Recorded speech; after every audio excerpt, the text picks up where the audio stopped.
All right. Assalamu alaikum to the brothers and sisters. Um, this show was kind of, I didn't really plan to do this show. I was actually gonna head out, to handle, I'm self-employed, so I was about to go out and get to work. But, I stopped online to take a look to see what's going on. And, to my dismay, I saw I've been seeing some stuff online that's been kind of upsetting here concerning the New Zealand shooter. And we've talked about this over the years. We've talked about this recently. But we got to talk about this. It has to be addressed. I've said this before that you'll notice that when it comes to anti-Islamic beliefs and ideas, that unfortunately this is pervasive amongst the white community. Now let me clarify my words and make sure I'm speaking correctly. Not all, not all, not all white people. Okay? So we're going to make that clear. But we cannot ignore the fact that there is a segment of the white community worldwide, not just in America or in the UK, but worldwide, that seems to promote this kind of stuff. As we talked about, you look at David Wood. Many times David Wood's videos, articles have shown up on KKK websites. Did you know this? They've shown up on Ku Klux Klan websites. They've shown up on, I think it's called the Daily Stormer or Stormfront. These are white supremacist, white nationalist websites and publications citing David Wood's work, citing Robert Spencer and Pamela Geller and the other known bigots against Islam. That's right, I'm saying, because people keep telling me this when I'm making it, oh, you keep calling them bigots just because they disagree. No, that's not why we call them bigots, because they disagree. I've already explained. We call them bigots, and excuse the passion in my voice, because this is really upsetting, man. So I'm gonna give you a warning. There may be strong language. I'm gonna try to watch what I say, but I'm just gonna let it rip because so be warned. Strong language may be used. I'm gonna try to maintain proper adab as best I can, but this is very upsetting. All right, this is very upsetting. But what was I saying? That as I've said, no, we don't call them bigots because you disagree with Islam. That's a deflection, right? That's a deflection that these people use. Oh, you hate, you call us. No, I don't call you haters and bigots because you disagree with Islam. I've said this before. We could have disagreements and we can debate and discuss those. We call you bigots because that's what you are, and that's what you promote against Islam.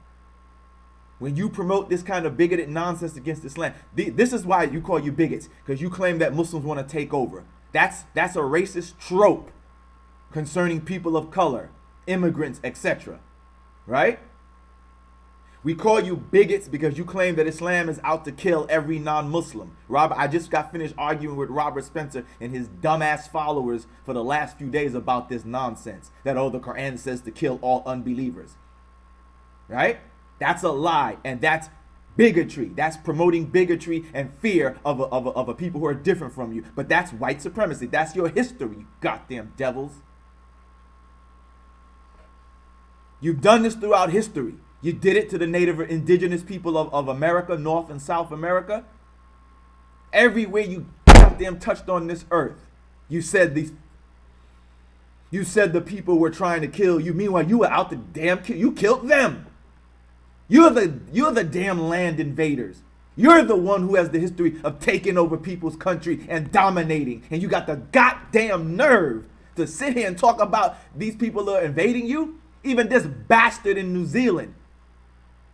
This racist bastard in New Zealand has the nerve to talk about in his freaking manifesto that they're trying to replace the white man. That they trying to replace the white man. You You idiot. Do you know the history of New Zealand? That's not even the original name of that place. You know how I got that name? From these goddamn invaders and their children. The name New Zealand, that's not the name of that place.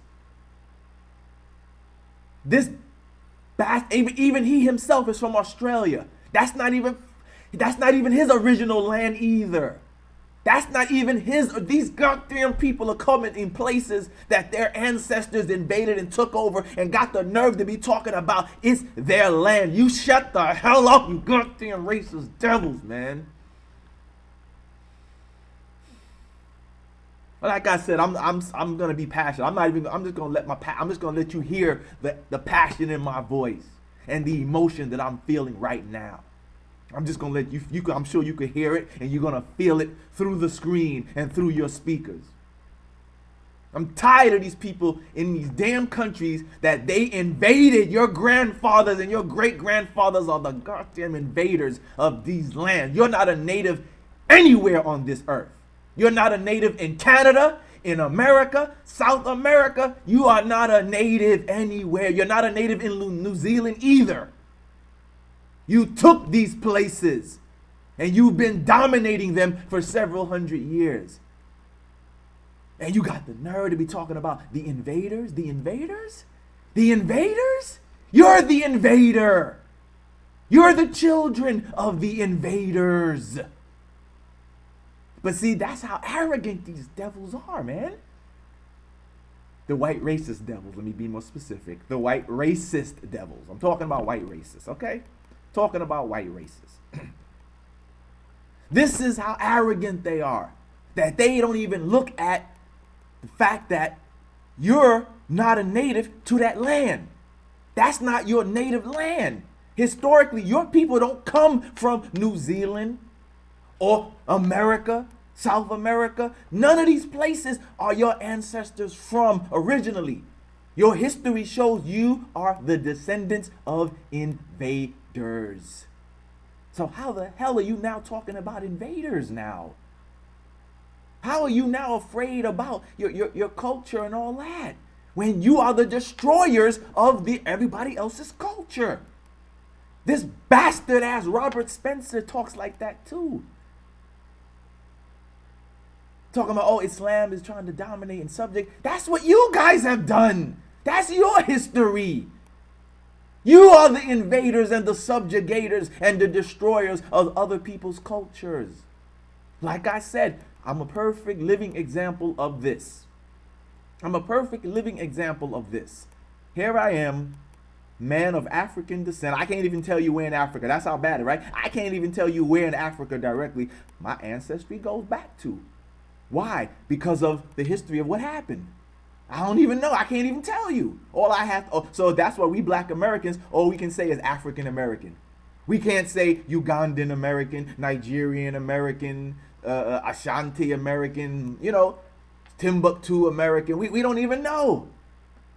So all we can do is just claim the whole continent. We come from the continent. We're African American. We can't even tell you where. Why? Because our culture, language was destroyed by who? The Western European Christian. Look at me. I'm speaking English, but am I an Englishman? English is my first language. Why is English my first language? Why is English my first language? Why is my last name Lewis? That's not an African name. That's not an African name, right? My Dunya name is Lewis. Last name is Lewis. Whose name is that? Isn't that an English name? A European name? Right? Why do I have that name? Why is that my last name? That's not the name of my ancestors from the continent of Africa.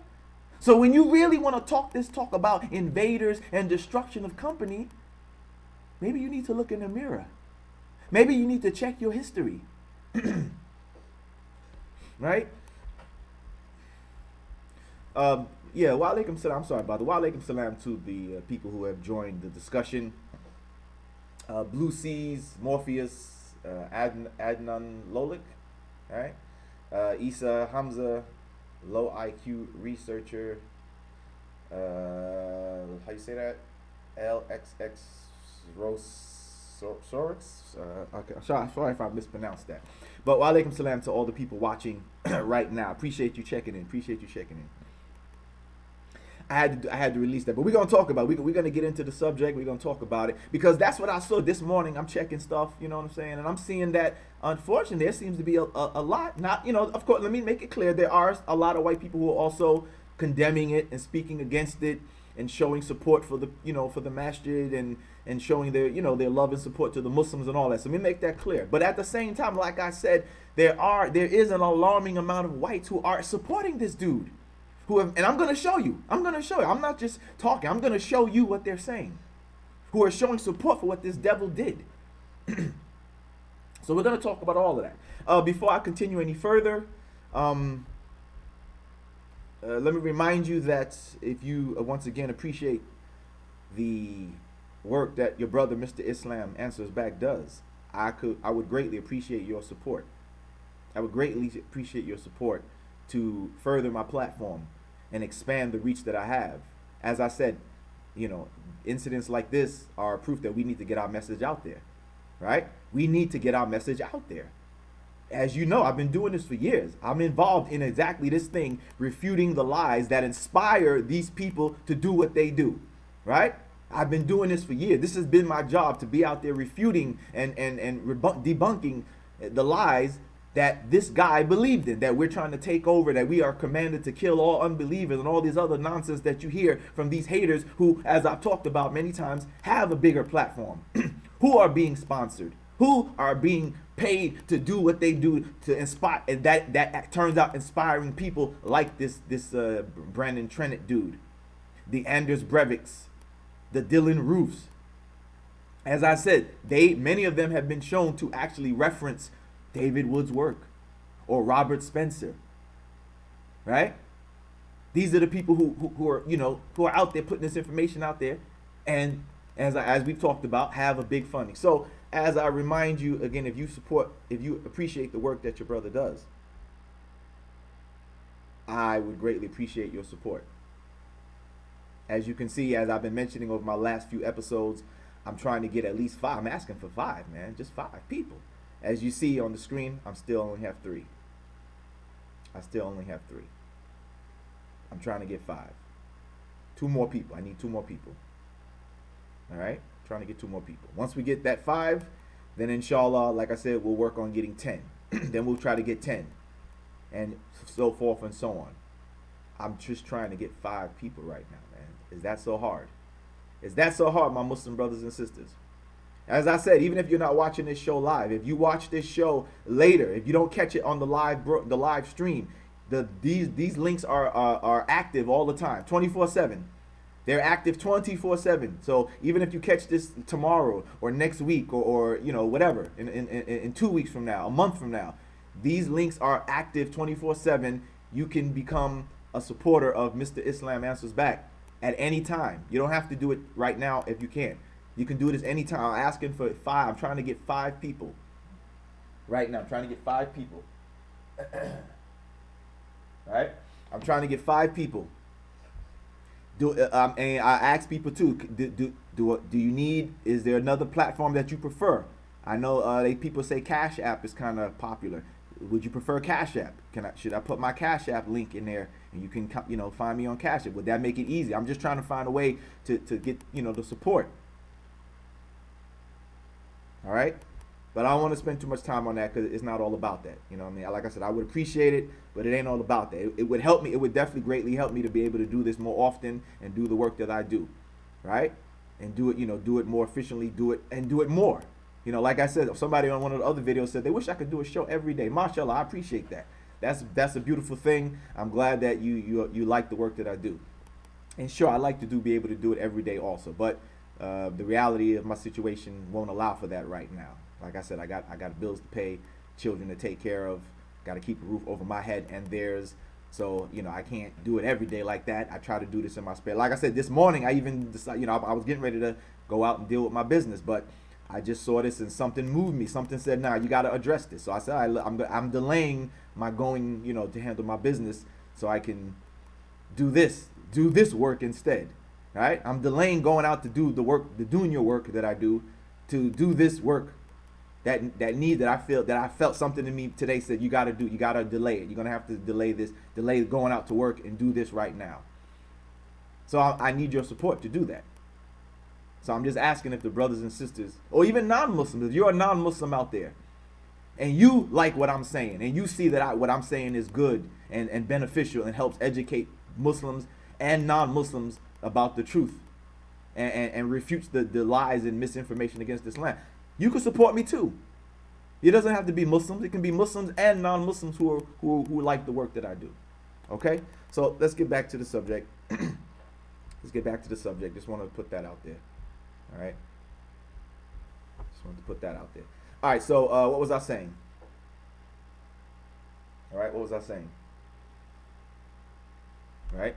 So, yeah, so as I said, I'm looking online today, and I'm seeing a lot. I mean, like I said, I admit, I'm gonna make that clear. I've seen both.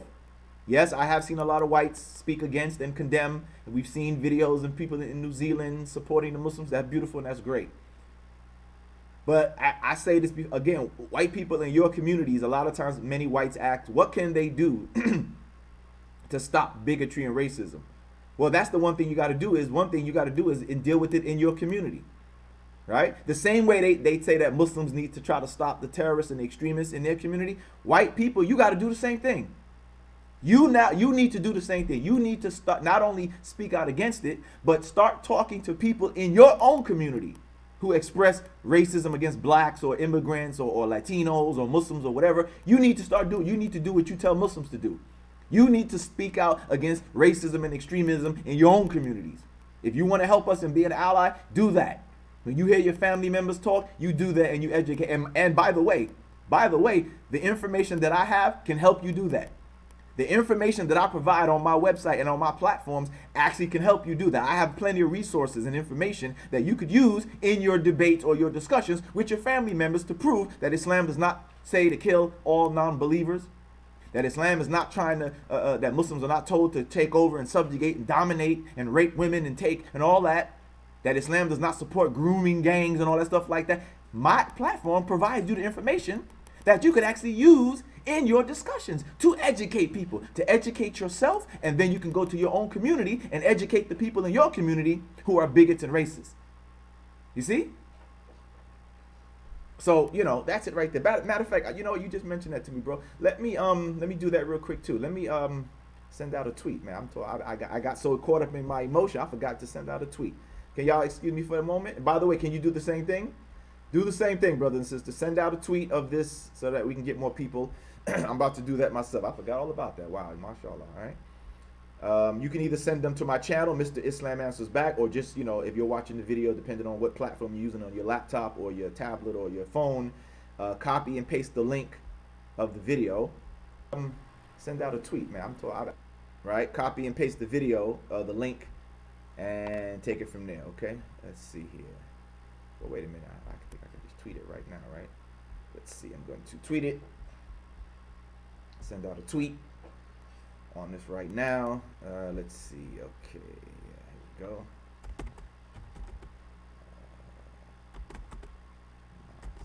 Mosque. What's the thing for that? Mosque shooting? Shooter. Mosque shooter. Let's see. New Zealand. Or NZ shooter. All right. Let's make sure. Let's see. Let me go to Twitter and make sure that posted good. Let's see. Make sure that posts good.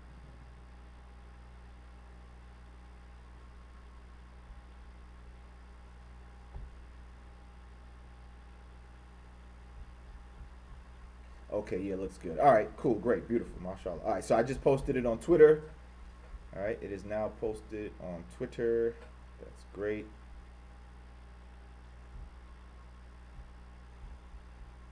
So yeah, just share it. If you're using your laptop or you're on your desktop computer or your tablet, smartphone. I'm not sure how you can do it on your phone because I know the phone operates differently. But at least on your laptop or your desktop or your tablet, you should be able to copy and paste the link, the browser address of the video, and then share it on Twitter or Facebook and tell people to, let's go, join in this conversation. All right. All right. So without further ado, let's get back on track. Let's get back on track here. Okay. Let's get back on track. So as I was saying, right. So now, let's just get right into it. Let me show you some of the things that alarmingly many whites are showing in support of this devil, of this racist devil. Okay. So let's take a look. Let's take a look at this.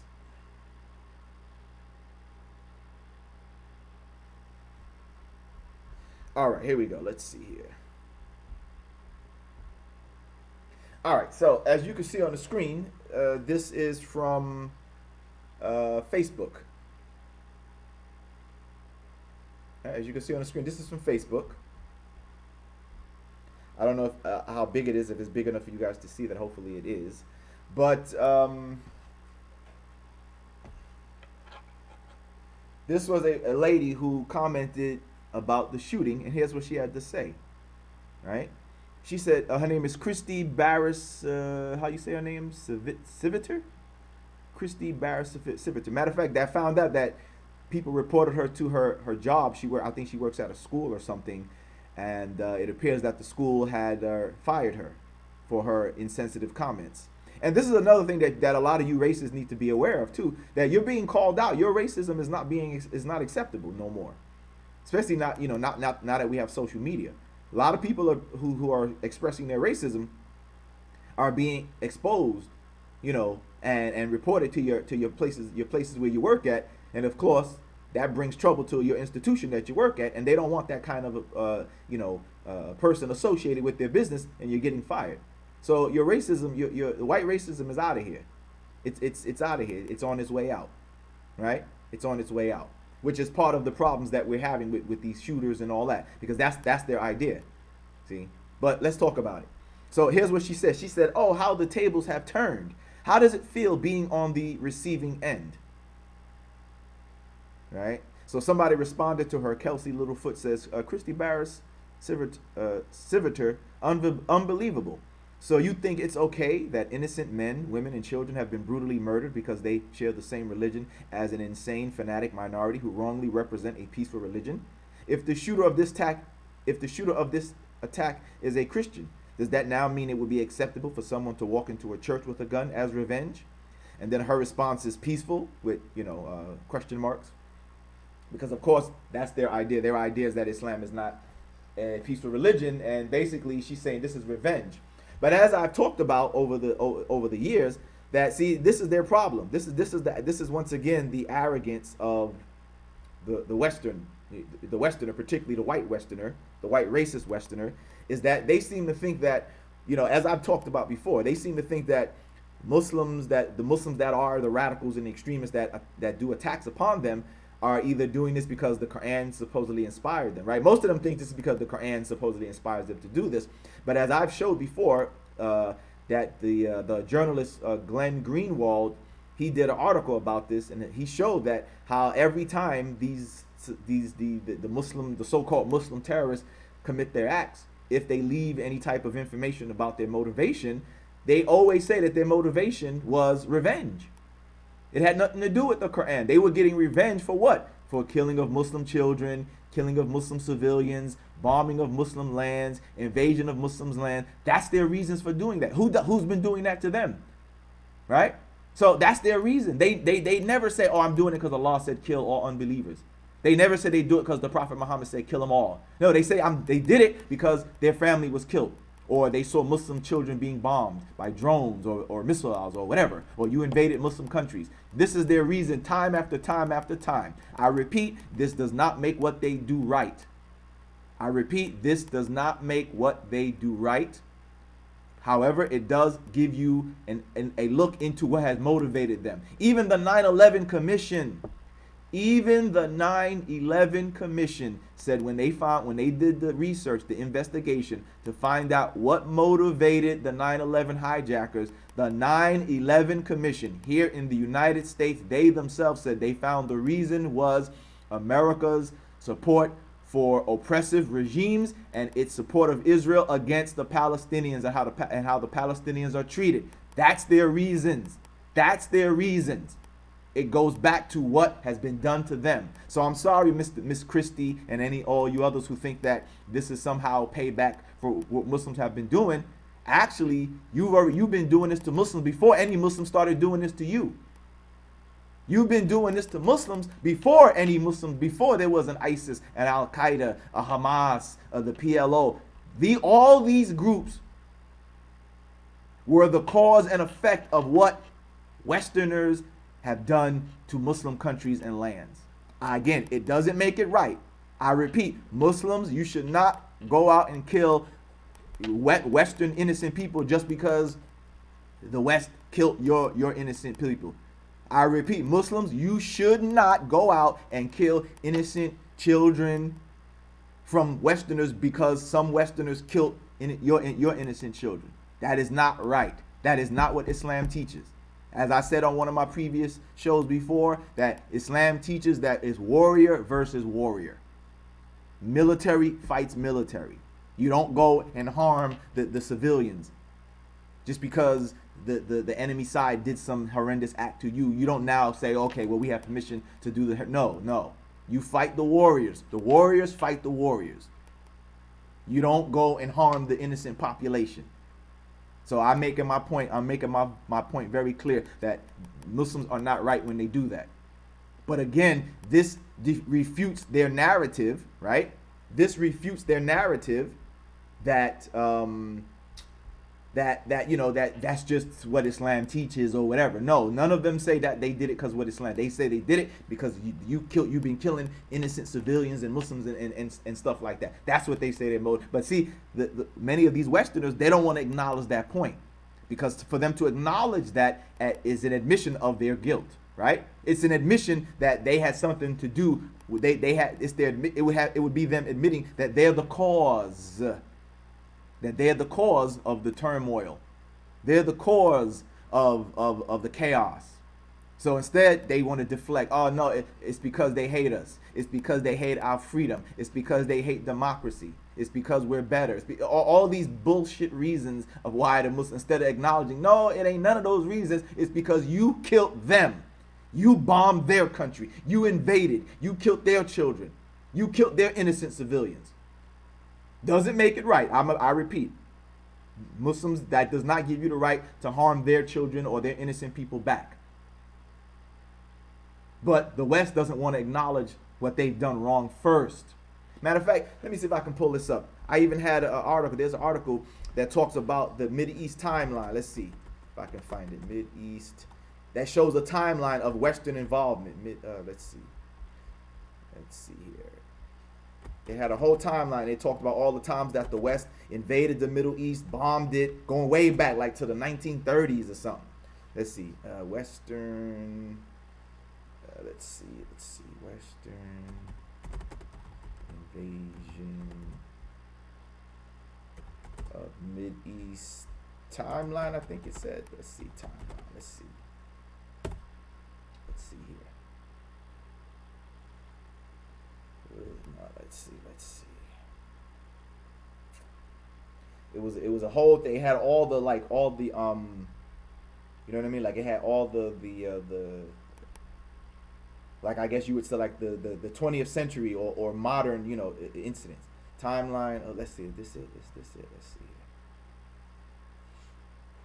And they show all the conflict, all the times the West, the British, all these the French, everybody's invading the Middle East, occupying, subjugating, invading, going, but they don't want to talk about it.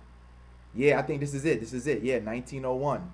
1901, oil discovered in Iran. 1905. Let's see. Let's see if this is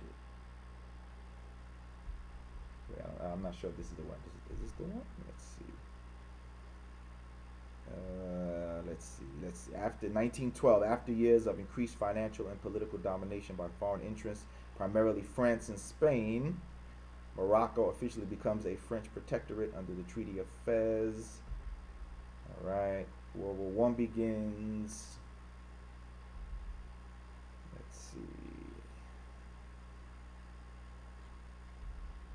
1916, 15.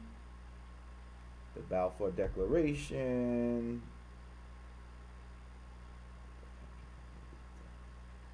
Okay, 1918, the British and the French, let's see, colonized Arab lands. So this one has some of it, but this ain't the exact one that I was looking at, I don't think, though. 1922, Britain grants Egypt independence. Shouldn't have been in control of Egypt in the first place. Let's see.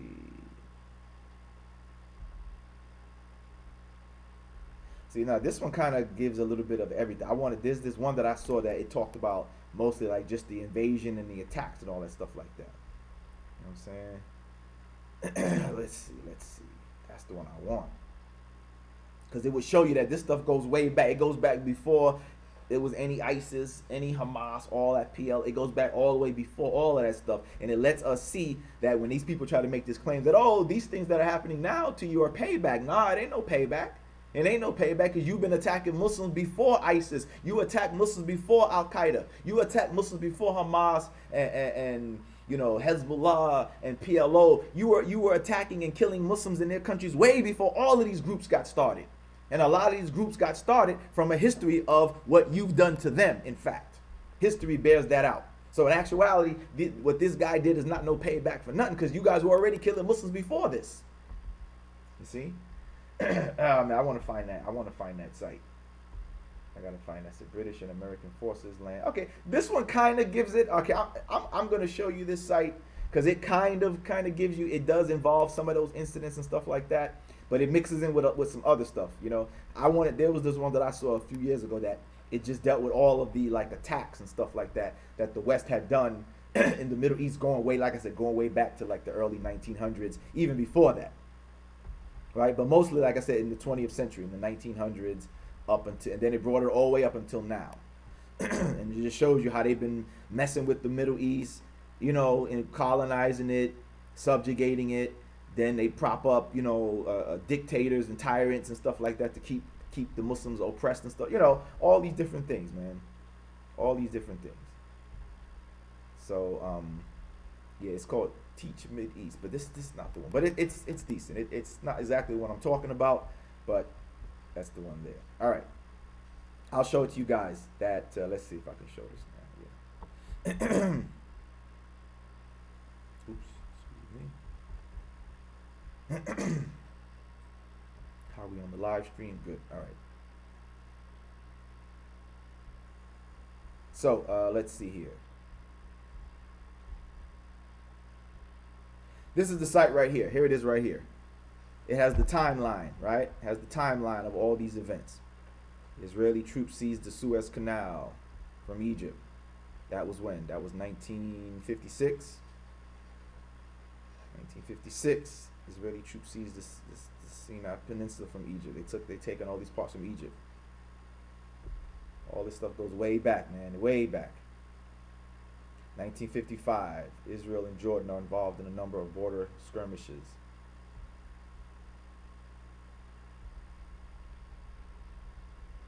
So it's just a whole timeline of how they just kept involving themselves in the Middle East. You know?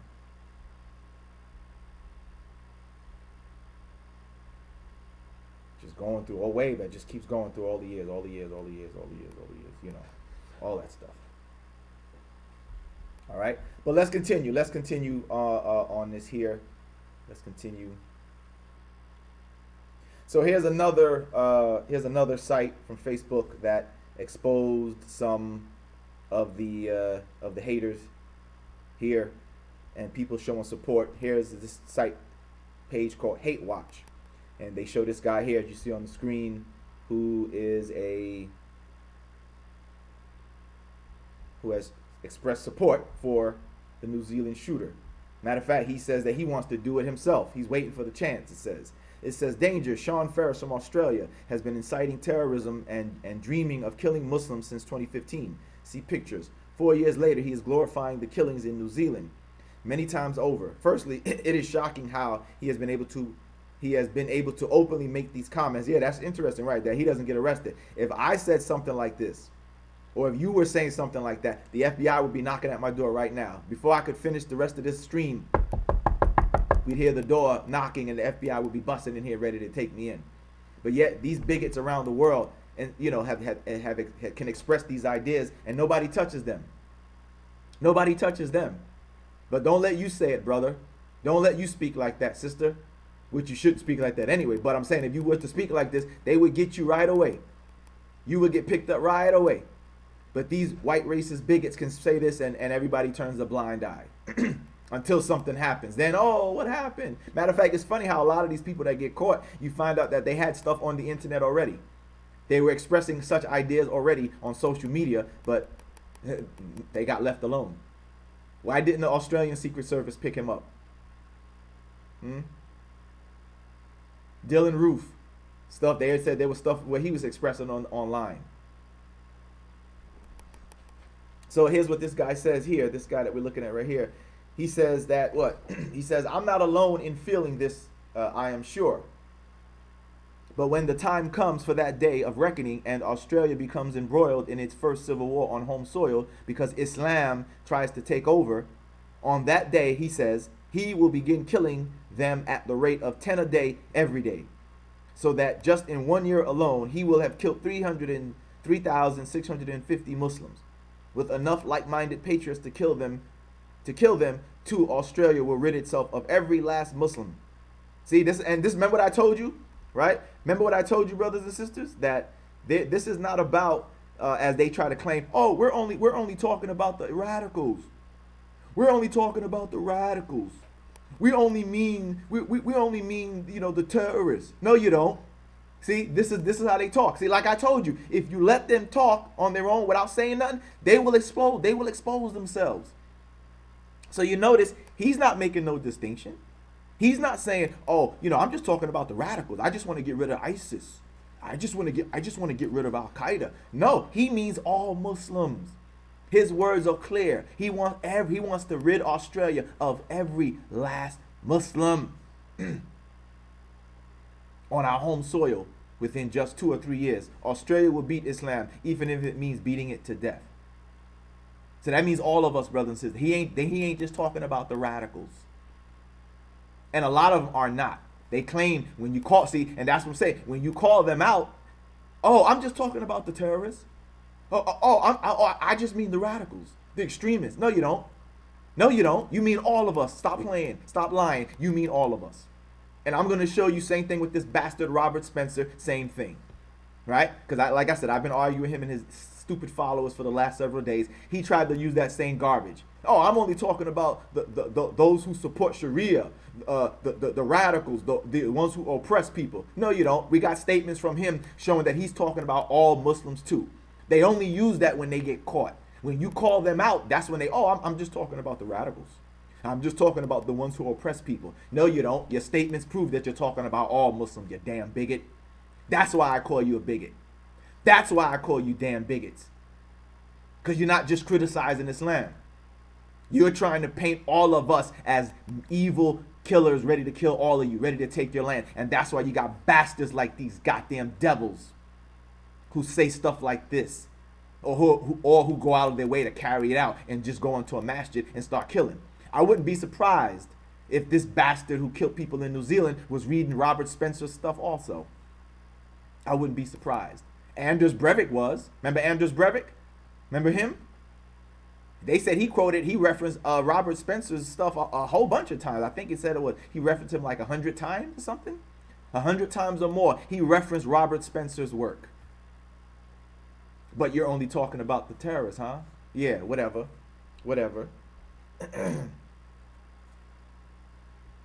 So you see, look at this guy here. You see him right here? He says what? He says, I've watched the video of those 49 pigs getting killed a few times now, and it's the best movie ever. Yeah, look at him. But you know what? Ain't that his history? Is that not the history? He thinks just like his colonialist-minded, demonic ancestors. Same way they thought. That's the same thinking of your ancestors, Sean. That's the same thinking of your ancestors. When they came to America, they said the same thing. We're going to kill all these heathens. We're going to kill all these savages. That's what they say. That's what they. Matter of fact, you live in Australia, you bastard. You live in Australia, you bastard. What did you do to the Aborigines people? What did you do to the Tasmanian people, you bastard? Same way your ancestors thought. Yeah, you want to kill them all, and that's what you did. The Tasmanians damn near, if not did, get wiped all out. That's why the Aborigines people are no longer in control of their land, because of you and your ancestors, you freaking bastard. See? And here, let me show you what I'm saying about Robert Spencer. Let me show you. Yeah, here we go. Robert Spencer, right? Proof that when he claimed that he's only talking about, the terrorists or the ISIS, Al Qaeda, that's bull. No, he's not. No, he's not. Look at this. Look at some of his words. These are some of his quotes right here. This is from the site SpencerWatch.com. Okay, SpencerWatch.com. They have his quotes and they have the link where you can see where he said it. They give you the link to you can go back. Many of them come from articles from his website, Jihad Watch. Hell, we calling all of them out. We calling all you bastard ass bigots out. That's right. We're calling all of you out. You're not gonna keep playing this game talking about, we just talking about the terrorists and the ones who oppress people. No, you're talking about all of us, you lying bastards.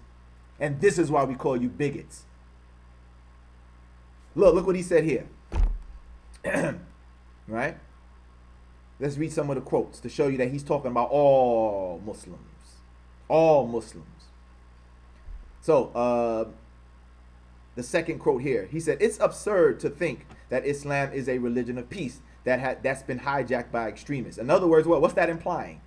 That's implying that what? That it's not a religion of peace at all, and it hasn't been hijacked by extremists. In other words, what? We're all like that. In other words, all of them are like that. See? It's absurd, he says, to think that Islam is a religion of peace that's been hijacked by extremists, i.e., really all Muslims are like that. It ain't just the extremists. It's not a religion of peace. It hasn't been hijacked by extremists. That's what they all believe. You see?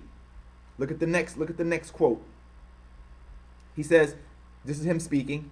He says, "I have written on numerous occasions that there is look what he says, there's no distinction in the American Muslim community between peaceful Muslims and jihadists." Look at this bigoted ass bastard. Yeah, Robert Spencer, I'm talking about you. You lying bastard. You claim that you're only talking about the extremists, huh? You claim that, we calling you a bigot because we disagree with your criticism. No. I'm calling you a bigot, you bastard, because this is how you talk about all Muslims. You endangering me and my children. You're endangering me and my family.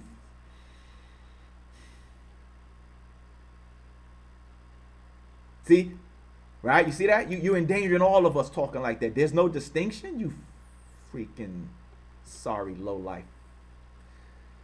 Yeah, I'm trying to keep it under control. I'm trying to use proper adab, right? Proper manners as a Muslim. It's hard in this situation, though. It's hard. I know the Prophet said you gotta speak properly. So so let me make that clear that if I do speak a little hard, this is me myself. I admit the Prophet said, watch your manners when you speak and all that. I admit I'm working on it. So let me make that clear that I will take all blame for my harsh speech. I will take blame for all my harsh speech. Okay? I'll take all blame for that if I do get a little too much. But this is the kind of stuff these people are talking. You see that? Look, you see that? Look, let's read that again. He said, this is Robert Spencer, everybody. He says, "I have written on numerous occasions that there is no distinction." Did you hear that? There's no, look at it. Look at this freaking bastard. Even in the Quran tells us to make a distinction, right? Chapter 60, verse 8 of the Quran. What does it say, everybody? Chapter 60, verse 8 of the Quran says that Allah does not stop you from being kind and peaceful and kind with those who are not trying to fight you. That's a distinction, right? That means Allah is telling us there's a distinction that we have to make between Muslims, non-Muslims. There's a distinction.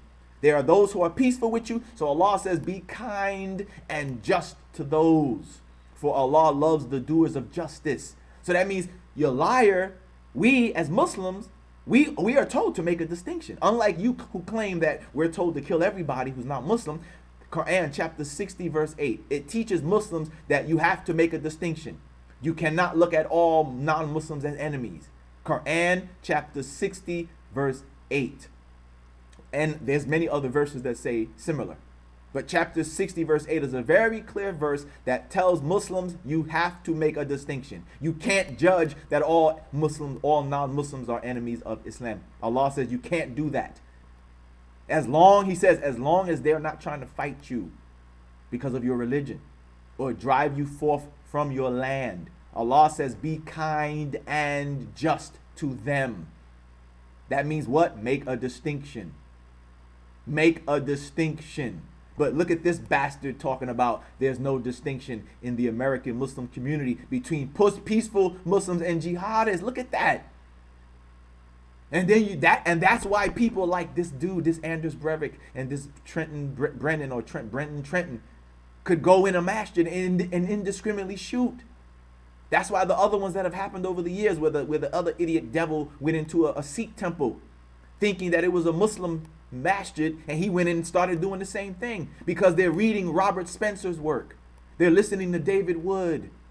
They're listening to the other Pamela Geller and whoever the hell else is out there teaching this garbage that, oh, there's no distinction. They're all the same. So no wonder he could walk in a masjid and kill the children. He could walk in and shoot old men, women, because he's reading the stuff from these racist, bigoted ass bastards talking about there's no distinction between peaceful Muslims and jihadists. He says, while Americans prefer to imagine that the vast majority of American Muslims are civic-minded patriots who accept wholeheartedly the perimeters of American pluralism, this proposition has actually never been proven. You lying bastard. You a lying devil, Robert Spencer. You're a goddamn lying devil. When I debated your stupid ass back a few years ago, I even provided articles where officials in the American government, law enforcement, actually said Muslims helped them stop a lot of terrorist attacks. That Muslims were cooperative in helping them stop a lot of terrorist attacks. In fact, many of the terrorist attacks had been thwarted because of tips from Muslim community members. That Muslims had informed the FBI that somebody was getting ready to try to do something. Matter of fact, in some of those incidents, it was members of the people's community or family. I think what was the one? Was it the underwear bomber? The underwear bomber. Several of these other Muslims, their own family members turned them in. Said, hey, my nephew, my brother, or whoever the hell is getting ready to do something. He's been talking about doing something. His own family members turned him in. How dare you sit there and talk about that's never been proven? You're a damn liar. And this is why, again, I call you people bigots. Because this is bigotry. These type of vile, filthy lies are the stuff that cost people their lives, man. These are the kind of things that inspire people to do this kind of stuff. To walk into a masjid and just kill everybody without any concern. Because they've been reading your garbage. And then you're not a bigot. The hell out of my face. Listen to this. Look at the next one. Look at the next one. Look at the next one. He says, I have maintained from the beginning of this site and before that there is no reliable way. There he goes again. There is no reliable way to distinguish a moderate Muslim. You heard what he said? There's no reliable way to distinguish. Look at this. Look at this bigotry. You tell me this ain't bigotry. I thought you were only talking about the terrorists, Robert. I thought you were only talking about the terrorists. Well, you're making it clear that you're not. You're talking about all of us. So you being called a bigot is justified.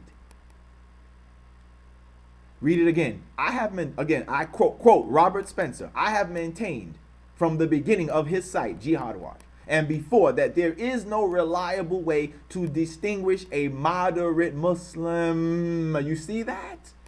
Who rejects the jihad ideology and Islamic supremacism from a radical Muslim. He said there's no way to distinguish, no reliable way to distinguish. You hear that? You hear that, right? You see? You see that, right? That's not criticism of Islam. That's bigotry. See that? That's not criticism of Islam. That's not you talking about the jihadists, the radicals, the extremists, ISIS, Al Qaeda. No, that's you talking about all Muslims.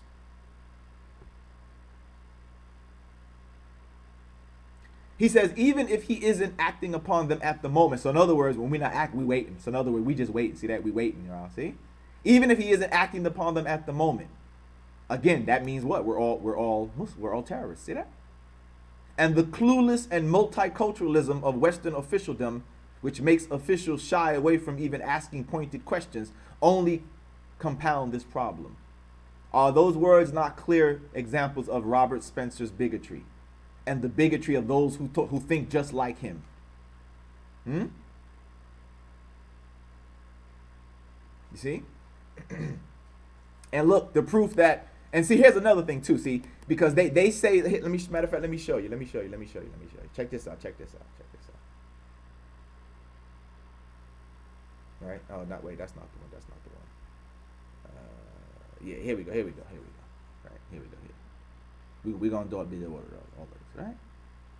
This is a new article, even though they're showing pictures of Anders Breivik, but this is a new article, The Anatomy of White Terror. Now, see, a lot of them, what they try to say, right, as we've been seeing, that a lot of these people try to say that this is really about they try to give excuses for these people, that these guys are crazy, right? They never do that for a Muslim though. If a Muslim commits the terrorist act, they never say, oh, he was crazy, he was mentally unstable. No, they don't give him any excuses. If a black man does it, oh, he's a thug. He was a thug. He was a low-life thug, this and that. If a Latino does it, criminals, right? Criminals, rapists, Donald Trump says, right?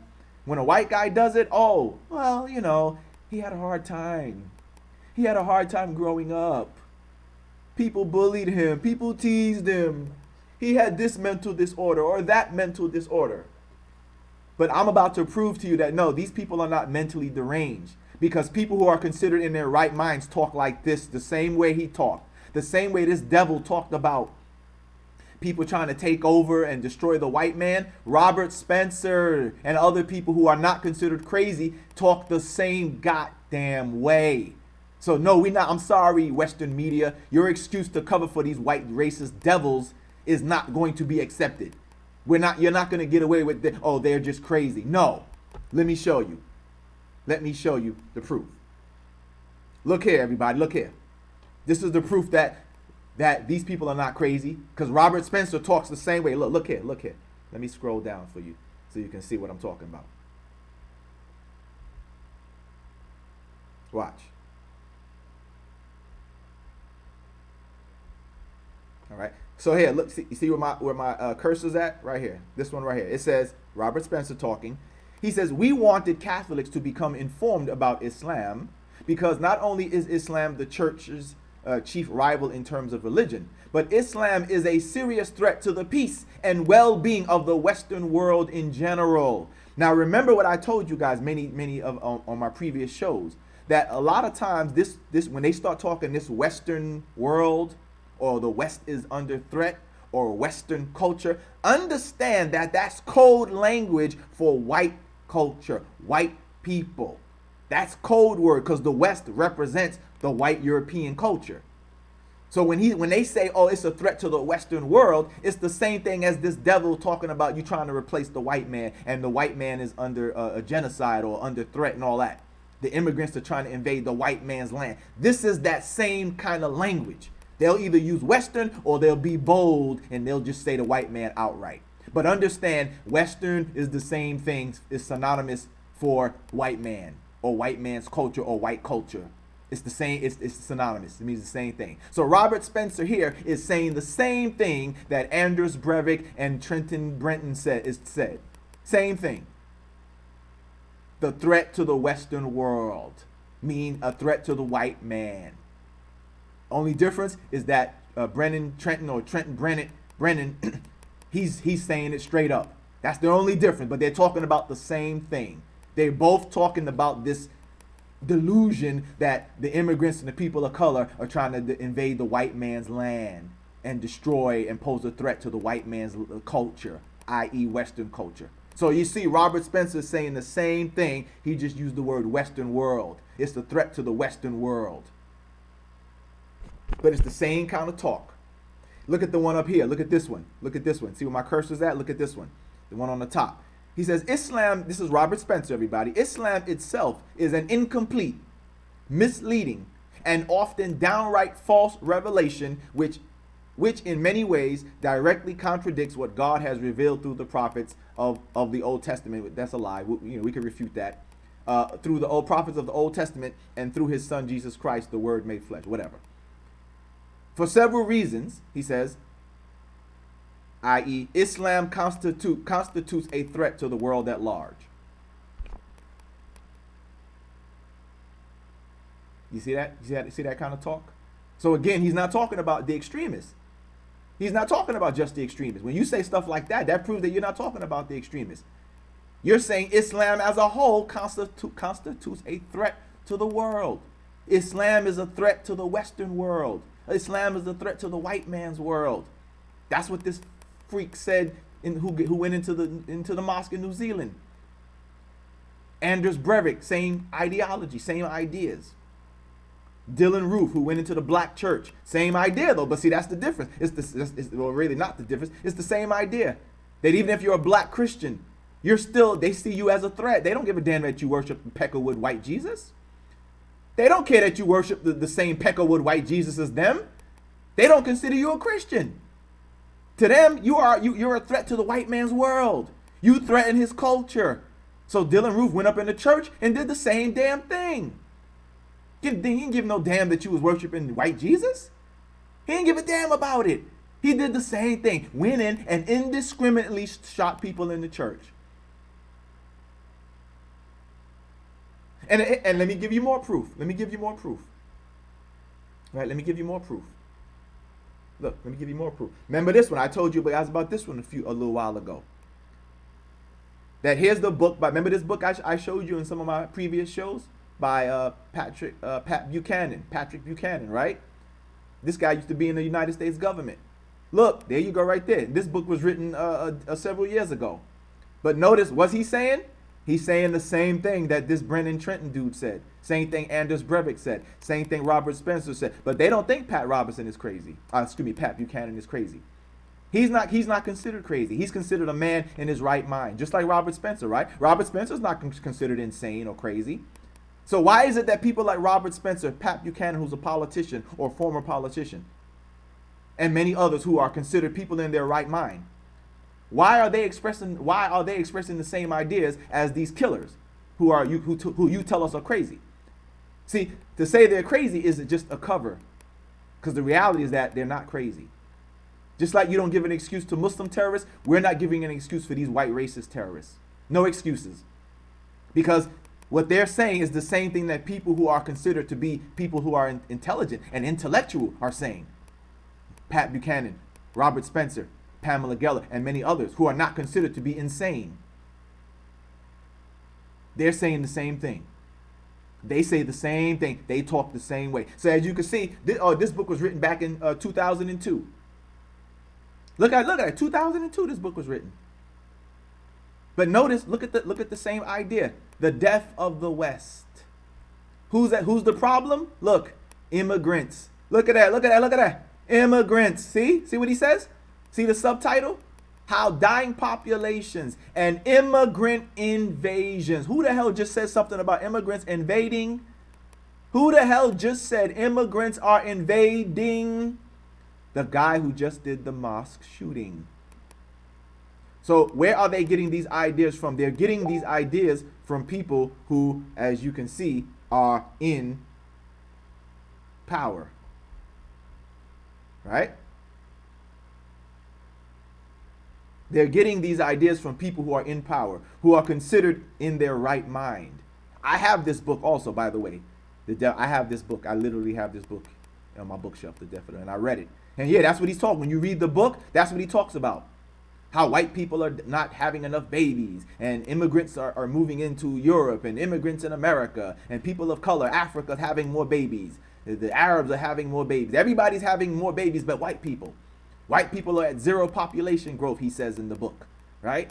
White people in Europe are at zero. Many countries in Europe are, he says, are at zero population growth. But the immigrants are having babies, the Africans, the Asians, right? People from the Middle East. You're having babies, but white people are not having babies. And so he says ultimately the death of the West. But notice, remember what I said, West is synonymous for white man's culture. So when he says death of the West, he means death of the white man, death of the white race. That's what, remember, that's what that really means. Because how do I know this? Because like I said, when you read the book or when you listen to them expound upon their thoughts, you will see that they're actually talking about white people. He's not talking about me. When he says death of the West, he's not referring to me. I'm from the West, right? I'm from the West because of what happened, right? Because my ancestors were brought here. So by default, I'm from the West. But when he says death of the West, he's not talking about me as a black man in America. He's not talking about Idris Elba as a black man in the UK, right? Right? He's not talking about that. He's not talking about them, us. Right? He's not talking about that. He's talking about the death of white culture, white Western culture. That's what he's talking about when he says the death of the West. He doesn't mean me or you, brothers and sisters who are immigrants or non-whites in Europe or the UK. He's not talking about you when he says death of the West. No. He means his people. It's the same rhetoric. So this is how I'm proving to you that these people are not crazy. But see, that's how the Western media tries to cover up for, again, the wrongdoings that their people do. They use these excuses of, oh, he was crazy. Notice they do that all the time. Oh, he was crazy. Or they try to make you have sympathy for them. Oh, wow, he came from a good family. He came from a good family. His neighbors said he was a nice guy. His family said he was a nice kid growing up. Even this devil, Brendan, that's what they said about him. There was an article that said, how did an angelic boy grow up to be a killer? Really? When a black person does something, he's a thug. They don't tell you nothing about his childhood. Oh, he did good in school. No, he was a thug. He was a thug. He has a criminal record. They make sure that they destroy the image of the person. There's never any sympathy. Never any sympathy. Even, matter of fact, even when the black person is the victim, they sometimes even make him look bad. Like Trayvon Martin. I don't know if you brothers and sisters from overseas remember, there was the incident that happened here in the United States. Trayvon Martin, the one who was killed by George Zimmerman. Right? He was the victim in the case. But guess what they did? They tried to make him look bad. Oh, he was bad in school. He got suspended. He was the one that got killed, you goddamn devils. He's the one that got killed. Instead, they're trying to destroy his image already, and he's the one that died. He's the thug. He's the criminal. He was bad in school. He was this. He was that. He's the one that got followed by George Zimmerman. He's the one that got killed, and yet they make him the bad guy. But when a white guy does it, he was having struggle with his mortgage. He couldn't pay his bills. He couldn't pay his rent. He was having a hard time with his wife. All kind of damning weak excuses to cover for the evil that was done. When it's one of us. When it's one of us. No, we don't get that. When it's them, they want to make you feel sympathetic. But I want you brothers and sisters to see, and any non-Muslims to see, the game that's being played. These people, I'm not giving them no pass. He's not crazy. He knew what exactly he was doing. Because again, look at this. People who are considered to be in their right mind talk the same way. Look at the proof on the screen. This book, The Death of the West, by Pat Buchanan. Pat Buchanan, as I said, he's not considered crazy. He's not considered insane. He's considered a man in his right mind. And look how he's talking the same way. Look at the words. How dying populations and look how he refers to it. Immigrant invasion. Immigrant invade. Look at that. What immigrants are invading, man? Are they coming with an army? Like how your ancestors invaded their land? Are the immigrants coming into your countries like how you invaded theirs with an army, with weapons, killing and murdering?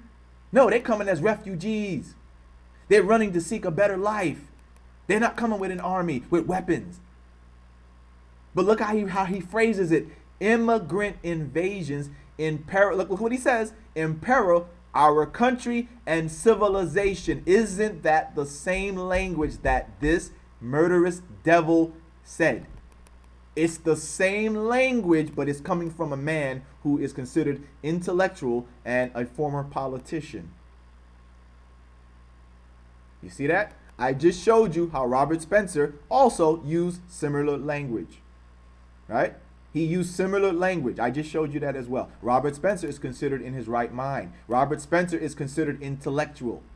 Yet he's using the same language, or rather, these killers are using the same language as him. So the killers are not crazy. They're using the same language as people who are considered intellectual and intelligent and in their right mind. And as we already pointed out, some of these killers were inspired by people like Spencer. Like I said, Stormfront refers to David Wood's videos and writings. Right? Stormfront, Ku Klux Klan, or white supremacists, they reference David Wood's work. They reference Robert Spencer, etc.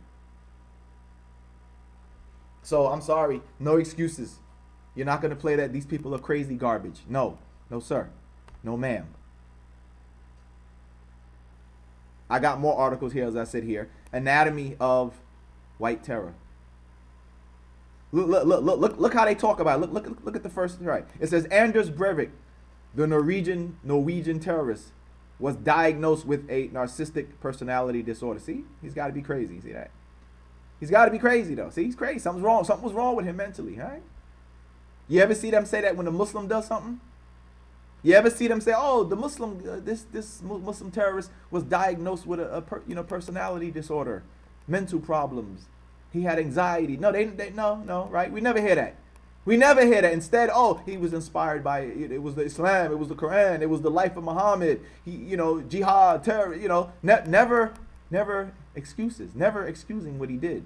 Never trying to give you sympathy. Never saying he took medications. He was on medicine or something. Never that.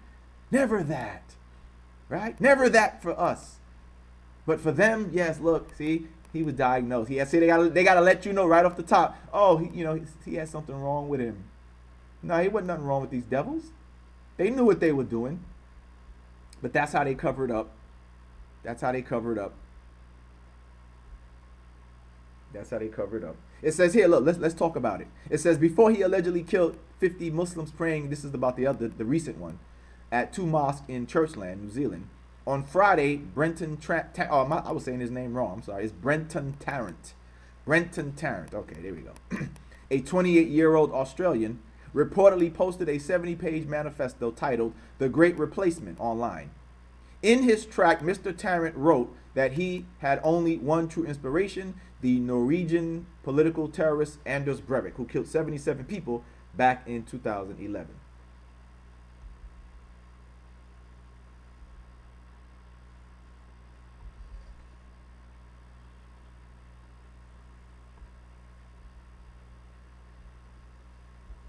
And as they go through, as I said, they reference some of his points about the white man being replaced and invaders to Western society, right?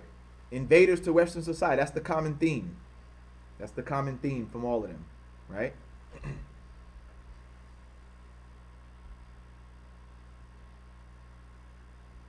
Let's see. He writes. Let's see. He says. Here we go. Here's the part I want to talk about. Listen. So you can see that's the same language. It's the same language. It says the two men mix rage with self-pity. They see themselves as victim and use the terms like invasions. Who just used the term invasion? I just showed you on the title of Pat Buchanan's book. He said the immigrants are invading. It's the same dangerous, white, racist, devilish language. It's the same. You notice the same thing, right? Notice that. I want you to notice that. It's the same language. This guy says the same thing. He says, look, he uses the terms like invasion, mass immigration, white genocide to describe what they regard as the what? Destruction of Europe. What did Pat Buchanan say? Destruction of our civilization, Western civilization. Robert Spencer, same thing. It's a destruction to Western culture, our Western way of life, the Western world. It's the same language. And it all means the same thing when you break it down. That it is basically they're saying, look, white people, we gotta do something. We're in danger. These people of color are too many of them. They're invading, they're immigrating, they're coming into our countries, etc. So the white man is afraid of his time running out. Or rather, let me be more specific. The white racist man is afraid of his time running out. Okay, does that make it much better for you? The white racist man is afraid of his time. And woman. The white racist man and woman, because we showed some clips of women saying the same thing, is afraid of his time running out. He's subjugated and dominated so long in this earth that he can't let go the fact that your time is up. All the people that you've once subjugated and invaded and colonized, look how God works. Ain't God good? Ain't Allah merciful? That he's making you lose your power peacefully. Instead of doing it how you did it to them, Allah's just saying, you know what? I'm going to make y'all stop having babies. No war, no need for war, no need for bloodshed. I'm just going to make you guys have less babies. And the people that you slaughtered, the people that you dominated and subjugated and colonized, I'm just going to make them fruitful and multiply more than you. So that you're just going to get pushed out naturally. You just going to get pushed out naturally. There's no need for no bloodshed. There's no need for no bloodshed. The people that you once brutalized, or rather continue to brutalize and dominate over, they're gonna be more than you. They're already more than you anyway, right? People of color already are more than the white Europeans on this earth, no matter where they have colonized, right? So Allah is saying, look, I'm just gonna make them keep multiplying. No need for war, no need for bloodshed. Naturally, you're gonna get taken over. Naturally, just naturally, you're just going to get taken over.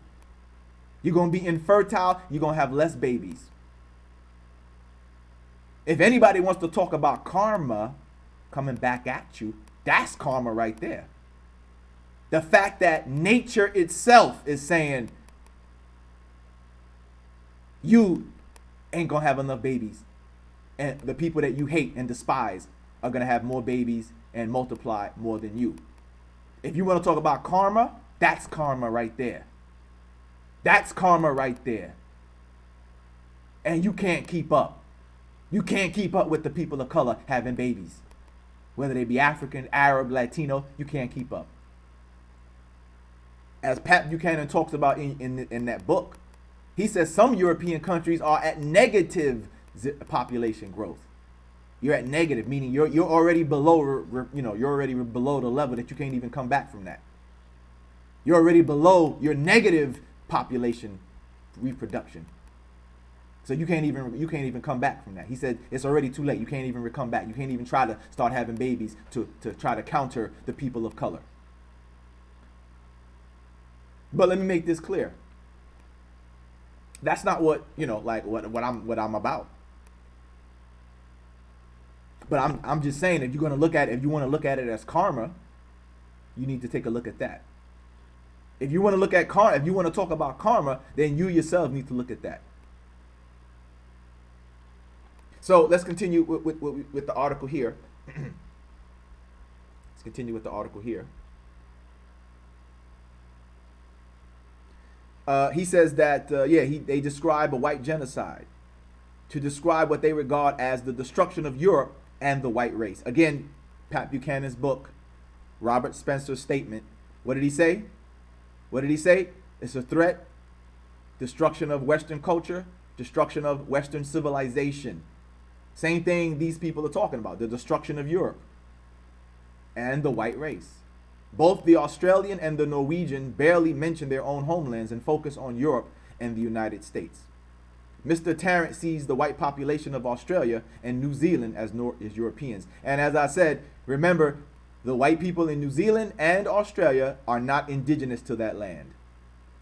Historically.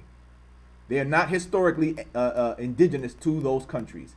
But that's the irony of it, right? That's the irony of these people.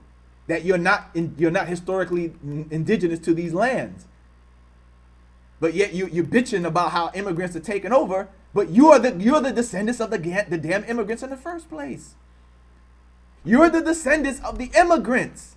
You're the descendants of the invaders in America, in Australia, in New Zealand. You're not a native. You're not historically a native to any of these places. So it's ironic that you're the one bitching about your land, your so-called homeland, when you don't even, it's not even historically your land. You see? He writes how he decided on his final push after visiting France in 2017, where he saw how the European French had been replaced. There's that replacement stuff. Same thing the white racists did over here in America last year or the year before. Remember when they showed the people with what they call the tiki torches here in the United States, and they were marching and they were yelling. That's what their chant. You will not replace us. Jews will not replace us. Immigrants will not replace us, etc. Right? So he says where he saw how the European French had been replaced by non-whites. Thus the title of his manifesto, The Great Replacement. Like the Norwegian, oh, check this out. Look, like the Norwegian, Mr. Tarrant is obsessed with birth rates and describes Europe as growing weaker. And again, as I told you, this is why I say he's not crazy. Because Pat Buchanan, in that book that I just showed you, The Death of the West, he says the same thing. That whole book is almost about birth rates between whites and people of color. But they keep giving people like Pat Buchanan, Robert Spencer, and others who talk like this, they give them a pass. They're seen as intellectual, right? Academic. But yet they're spewing white nationalist, white racist rhetoric and ideologies. In that book, The Death of the West, that I just showed you, Pat Buchanan talks about that very same subject, which is the birth rates of Europeans versus non-Europeans or people of color. Because to them, the European does not include you, brothers and sisters, even if you were born in Europe. If you're an Arab, Indian, Pakistani, even though you may have been born there, you're not technically considered, you're not really considered a European by them. European means white people. They don't really consider, you're not really considered European, even if you were born there. So notice how this article is showing how these racist devils were obsessed with birth rates. But so is the ones who don't kill. So are the ones who don't go out and kill people. They're obsessed with the same thing. And they get a pass. Pat Buchanan has been on CNN, Fox News, and whatever, being able to espouse his ideas. So has Robert Spencer. He's been on CNN and Fox News, etc. Yet he talks the same way. So you see, we can't allow them to keep playing this game of, acting like the people who do acts like this are crazy, when people who are considered intelligent and intellectual and academic are talking the same damn way. There have even been politicians beyond Pat Buchanan who have also talked this way. But they get a pass. So it says the Norwegian Mr. Tarrant, like the Norwegian, Mr. Tarrant is also obsessed with birth rates and describes Europe as growing weaker and older. The Norwegian terrorists wanted to establish state-run birth clinics where blonde, blue-eyed mothers would give birth to a dozen children each. Mr. Tarrant wants to restore what he calls traditional family values. Even though Mr. Tarrant's manifesto is tailored to his dark web audience, sometimes with coded language, he tries to create a background of normalcy by quoting poems by Rudyard Kipling,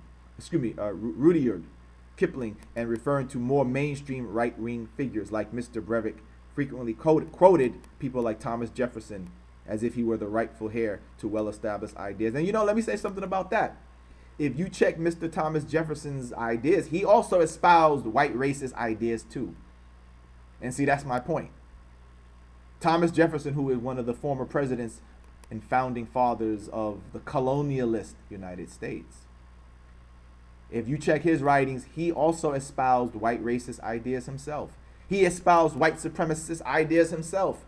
He talked about the inferiority of blacks and others who are non-white. So again, this is not just the talk of these crazy white, quote-unquote, white terrorists. This is the talk of people who are considered smart and intellectual Westerners, white Westerners. They all talk this way. So Thomas Jefferson talked. He had white racist ideas as well. So you see, that's why we can't let them play this game, and that's why we have to expose this complete agenda of these people. Their main agenda is the same: to crush Muslim immigration. Mr. Tarrant wants to deport those invaders already living on our soil. Mr. Breivik suggested that every Muslim should be given the opportunity to convert to Christianity and take a Christian name.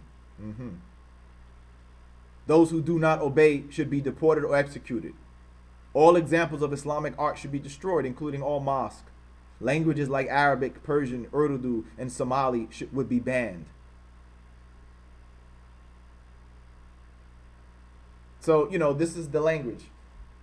Here's another article that espouses that shows the same thing, that tells us that, he got his ideas he was inspired by France. The inspiration for terrorism in New Zealand came from France.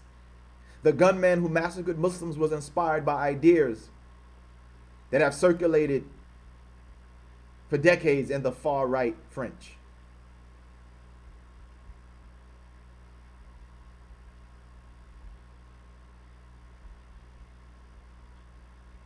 So as I said, these type of ideas can be found throughout. They're not just among the so-called quote-unquote crazy white racist terrorists. No, they're spoken by people who, again, I repeat, are considered to be, who are politicians, who are considered intelligent, intellectual, and academic, and not crazy at all. So I'm sorry, you can't fool us with this. You can't fool us by trying to, make it like, oh no, these people are fringe. No. No, these people are, like I said, they're invited to speak on your media platforms as intelligent guests too. Like when they bring Robert Spencer on, he's not brought on Fox News or CNN as if he's crazy, right? They don't bring him on as if he's as if to say, hey guys, listen to this crazy guy talk about Islam. No, they bring him on like he knows what he's talking about. They bring him on like he is a qualified expert to speak on Islam. They don't bring him on like he's crazy. Right? They don't bring him on to say, listen to this crazy guy talk. No, they bring him on like he actually is credible in what he has to say about Islam and Muslims.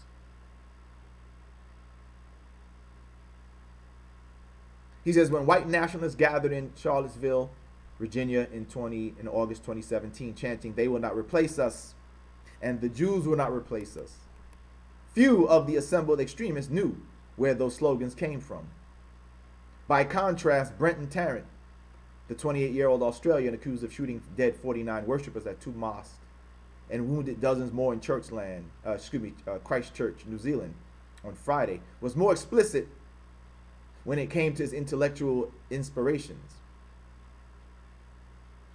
In the 74-page manifesto he posted before the rampage, he praises the Norwegian mass murderer Anders Breivik and draws on his work while noting his admiration for the interwar British fascist leader Oswald Mosley. But French ideas figure more prominently in Tarrant's thinking. He cites again, same thing like the other article, he cites invaders at a shopping mall during a visit to an eastern French town as the moment of epiphany, when he realized he would resort to violence. His manifesto appears to draw on the work of the French anti-immigrant writer Renaud Camus, including plagiarizing the title of his book, Le Grand Remplacement, The Great Replacement. A phrase that has become commonplace in European immigration debates. Yes, they all talk, a lot of them are talking like that. Even in the Netherlands, you had this guy, what's that guy, Geert Wilders, or Dirt Wilders, let's call him by his name, Dirt Wilders, all promoting this anti-immigrant racist garbage. Yeah, oh, the matter of fact, there they go. They mention it right there. Look at that, subhanAllah. They mention it right in the article. Look at it, I just said it and they mentioned it in the article. A phrase that has become commonplace in European immigration debates, and a favorite of far-right politicians across Europe, including the Netherlands, Geert Wilders. Yes, look at that. And a group of younger far-right activists who call themselves identitarians. Tarrant writes of initially dismissing stories of an invasion of France by non-whites that he had encountered while still at home. But once in France, he adds, I found my emotions swinging between fuming rage and suffocating despair at the indignity of the invasion of France. The pessimism of the French people, the loss of culture and identity, and the farce of the political solutions offered. So this is what they're all talking about. And look, let me say this too. The reason why I titled the title the way I titled it of this video is because that's what we've been seeing. Right? Now, the other show I talked about Candace Owens, which is a black female here in the United States, who is, as I said, she's a Sambo. She's a coon. She's a sellout. She's a house Negro who kisses white racist ass. This guy referenced her also, right? He referenced her also. The overwhelming majority of black people don't support any of this garbage, because as I said in my other show, most black people have Muslim family members. So most of us know, we know somebody Muslim. He might be a cousin, a brother, an uncle. Your father might be Muslim. Your grandfather was Muslim. They know somebody who's Muslim in their family. So most black people are not going to be going along with this. Plus, this is all white racist BS anyway. But Candace Owens, she is a mouthpiece for these. She's the black face for these white racist devils. If you listen to her, she talks like they talk. She talks their talking points. And she did make a couple of tweets about Islam. She also, used a lot of these white racist talking points against Islam. So this devil references her and what he had to say also. But as I said, many black people don't listen to Candace Owens. In fact, to further prove my point, there was an incident that took place. You may have heard about it. With this comedian here in the United States. Her name is Jess Hilarious, right? That's her stage name, of course. That's not a real name. But this lady you see on the screen right here, she's the one that her video went viral because she was getting on a plane and the idiot saw some Sikhs with turbans on, and she thinks they're Muslims, and she's posting her Instagram about how she's afraid, because of these guys with their turbans on, and they were Sikhs. And I'm bringing this up to point out that she got a very large backlash from the black American community. Unlike what we see with these killers here, black people didn't support her. Black people didn't support her. Black people spoke against her. Right? Black people backlied. They said she was wrong. How could she do that? Especially as a black woman. Black woman, how could you prejudge other people based upon their look, knowing what we as black people go through, getting prejudged by the way we look, discriminated against because of the way we look.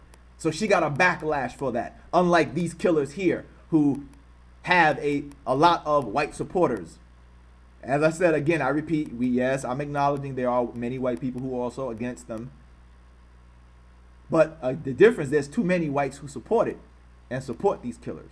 Whereas with this incident here with Just Hilarious, many overwhelming black people were against her and what she had to say. Right? The black community didn't give her a pass when she made her little video, discriminating against the Sikhs who she thought were Muslims. Right? Many black people spoke against her, as you can see in some of the tweets right here on the screen.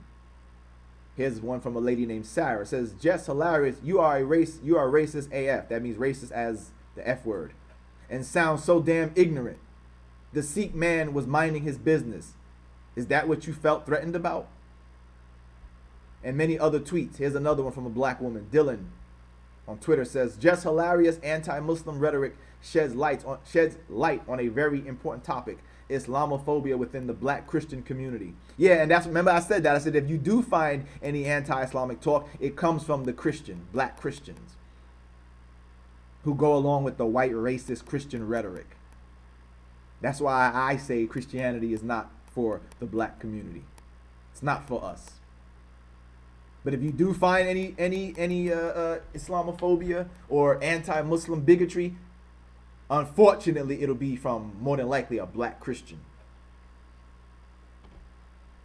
who stands in line with their white racist Christian brothers and sisters, unfortunately. But as you can see, many black people were against what Jess Hilarious had to say. Another tweet here by a woman named, well, forget about the name, but you see it on the screen. It says, Jess Hilarious got some Sikh men kicked off the plane because she was scared of them because of their turbans they had on. Question mark, right? It says a black woman has the audacity to stereotype brown men with turbans, all while wearing a headscarf herself. So can we stop acting like she's funny and cancel her already?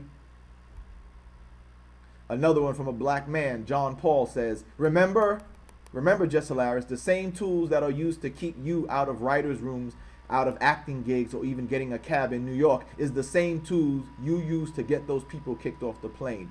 All oppression is connected, sis. So I'm using this to show that more black people are against Islamophobia and racism and stuff like that. I didn't see any black people making any excuses for the killer at the mosque. I didn't see any. But as I said, as I've shown, as I've said and as I've shown, we could find a number of whites talking about this was payback, revenge, they deserved it, this is what you get, as you see here on the screen. We saw them indeed supporting it, condoning it, right?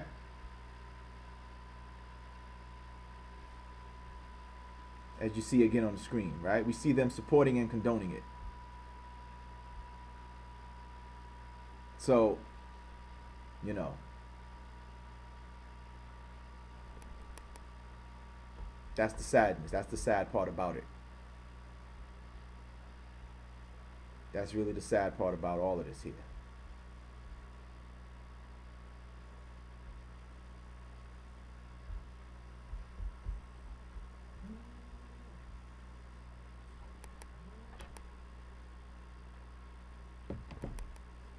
So, brothers and sisters, and any non-Muslim guests, this is the danger, and this is the alarming thing that I've seen, and maybe you've seen it yourselves.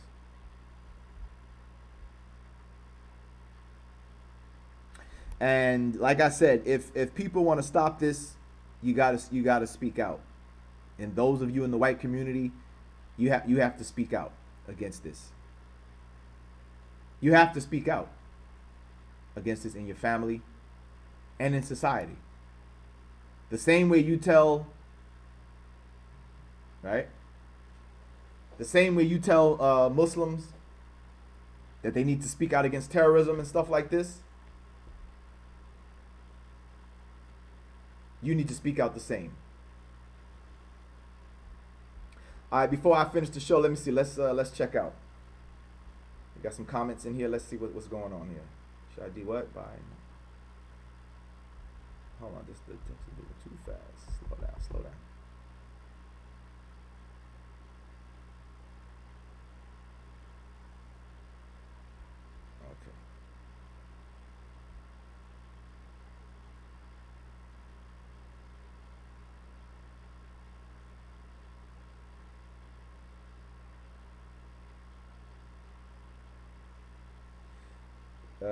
Werner, what are you saying? Yeah.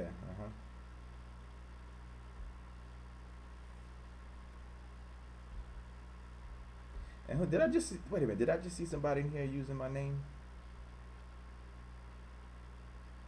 Just saw somebody. Mr. Islam answers back SDI. Wa alaikum salam. I'm about to, who's using my name, man? Somebody made a thing with my name. What's that name supposed to be? What is this? What is Mr. Islam answers back SDI? What's that?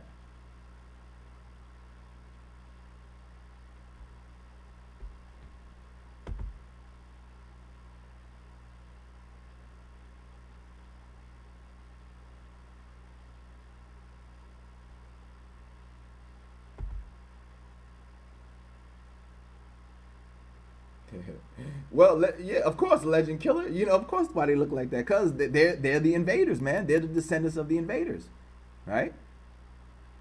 Australia was a penal colony of the British, so they're the descendants right? That's another colony, man. It's a penal colony. It was a penal colony. A penal colony means this was where they sent their criminals. Like, by the way, America was the same thing. By the way, a lot of people don't know that, but America was the same thing. In the early years of the colonization of the Americas, or at least North America, this was where the Europeans would send their criminals. Right? This is where they would send their criminals to get rid of them. Say, look, man, go on ahead to the New World. What they called the New World. Australia was definitely a penal colony, meaning a place where you were sent as a criminal. That was your punishment. They would send you over to Australia. It was started by criminals. Whether they were actual criminals or whether they were the people who were trying to invade, criminals either way. So that's why they look like that. Same thing with New Zealand. It was colonized by the British. Right? And the Dutch. Which is the name, that's why it's called New Zealand. Because it was named after, I think it was named after one of the Dutch provinces or something called Zeeland. There's a place called Zeeland, so this place, when they colonized it, they called it New Zealand. It's the New Zealand. Just like in America, we got New York, right? Because over there in the UK, you guys have the original York, right? I guess maybe Yorkshire or whatever. Ain't that one of your provinces or your counties or whatever you guys call your territories? So when they invaded North America, we have a place called New York. It's the New York now. So that's the New Zealand because there was the original Zealand.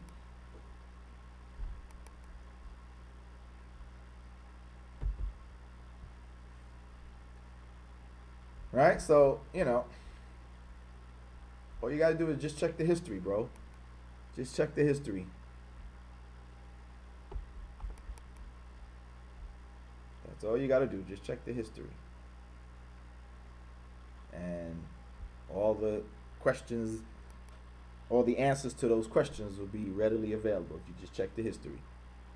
But keep that in mind. Always think about that. Always keep that in mind, that this is why, it's very ironic to see these people, talk about immigrants as invaders and taking their land and stuff like that, when a lot of these places that they live in, they're not the original inhabitants of the land. They're not the historical indigenous people of these countries. So it always puzzles me to hear them talk like that. Right? But I know where it comes from. That's their arrogance on display. That's their white racist arrogance on display. And that's why they talk like that. That's why they talk like that, because that's their arrogance. They're so damn arrogant that they ignore their history, that they don't even acknowledge the fact that they do not indigenously historically come from these lands. That they invaded. They ignored that their ancestors invaded these lands, colonized, subjugated, and mistreated the original inhabitants of these lands, and then got the nerve to bitch and cry and moan about immigrants coming and your culture and all of that. You destroyed the culture of the people who were in those lands before your ass got there. So again, I say, if you want to talk about karma, well, hell, that would be a perfect example of karma if you want to talk about karma. Because you destroyed and you had no regard, your ancestors, and you still today don't have any regard either for the original cultures of these lands. So why should the Latinos come and have any regard for yours? Or anybody else who comes? Why should they have any regard for yours when you didn't have no regard for the peoples whose land you took?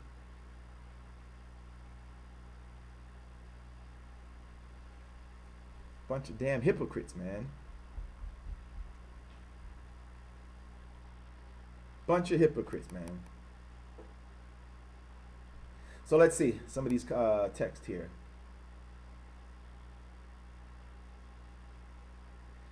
Let's see here. Legend Killer says, Shadi, why do almost all people in the USA look like white European people? There are many white, blonde. Huh?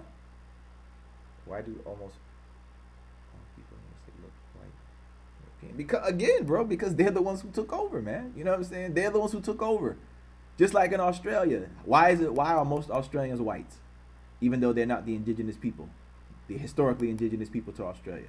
Why do most Canadians look white? Why do most people in the United States of America look white? when they're not the historically indigenous people. Because that's what that. Plus, that shows you what happened. The fact that the majority of the people look like the invader is the proof of what the invader did, right? That's the proof of what the invader had done. That they damn near wiped out the original inhabitants. That now the majority of the people are the invader, or the children of the invader, the descendants of the invaders. That's the point. That's why the majority of them look like that. And again, that's my point of the irony of them bitching and complaining and crying about immigrants. It's like, you are the descendants of the invaders. You took this land. Your ancestors took this land. You still hold on to it. You destroyed the culture that was here. You destroyed the language that was here. It now has your language, your culture. Your people are the majority. And you bitching and crying about immigrants? You bitching and crying about immigrants, but you still possess the land that your ancestors invaded? Whether it be Canada, whether it be United States of America, whether it be Australia. So that's why, bro. But that tells you what they did. That's the evidence. That's the physical evidence with your eyes that you could see that, what they done. And matter of fact, I always say this here in the United States. I've traveled throughout the United States, quite a bit, right? And what's interesting about it is that I could probably count the number of times that I've seen a Native American, meaning a person who is of indigenous ancestry, people who, from the people who originally were here. I could probably count the number of times that I met a descendant of an indigenous Native American from one of the tribes. I could probably count the number. I think, matter of fact, if I think right now, I think I can only recall maybe meeting 3 people. That shows you how much destruction they did to the original people of this land. That here we are on their land, and I can travel throughout America, and on my 47 years of being in living in this life and being in America, I think I've only met an indigenous descendant of an indigenous Native American 3 times. 3 times. Can you believe it? Ain't that amazing? That this is the land they used to be on. But you could walk through many cities in America and you might not even see a Native American at all. You might not see an indigenous descendant of a Native American at all. Most of the time that I have not seen, you don't see any of them. That's how bad it is. I don't know how it is in Australia. I don't know if you see a lot of Aborigines people more often. I don't know. I have to make a trip to Australia and maybe then I can see. But of course, we know that still Australia is predominantly white. And the whites are not the historically indigenous people to Australia. And so that's why I said that's the irony of this whole thing, that, how you have, and notice it's the same thing, whether it's Australia, whether it's United States or Canada or the UK or Germany or Italy or Greece or France. Notice they all have the same type of language about the immigrants and the dislike of immigrants and the fear of their culture being taken over and all the stuff like that. Meanwhile, this is what they've done in the countries that they occupy. When the French invaded Algeria, did they give a damn about the Muslim culture? When the French invaded Algeria, did they give a damn about your language? That's why don't Algerians speak French today? A lot of them, right? Don't the Algerians speak French today? Did they give a damn about the language of the people of Algeria when they invaded? No, right? History says no, they didn't care. When the Italians invaded Libya and Ethiopia, did they give a damn? No, right? So again, like I said, to me being a descendant of the people who were victimized by the British, which makes me connected to all other people whose ancestors have been victimized by one group of the Europeans or another. I just look at it and say, wow, it's amazing, the arrogance of these people. The arrogance of these people to talk the way they talk, with no recognition of the fact that you are a descendant of the invader. You would think you'd keep your mouth shut and humble yourself to immigrants and say, you know what, we're the descendants of immigrants too. Instead, no, they're arrogant and they hate the immigrants, particularly immigrants of color. So, it's just really, it's just an interesting thing to me. It's just an interesting thing to me. And another reason they hate it too, false sex. Another reason they hate Islam is because, like Robert Spencer said it, and when I quoted him earlier, that Islam is looked at as a competitor religion. Not only that though, but it's a competitor religion of people of color. Although we have white Muslims, we have white Muslims in Chechnya, we have white Muslims from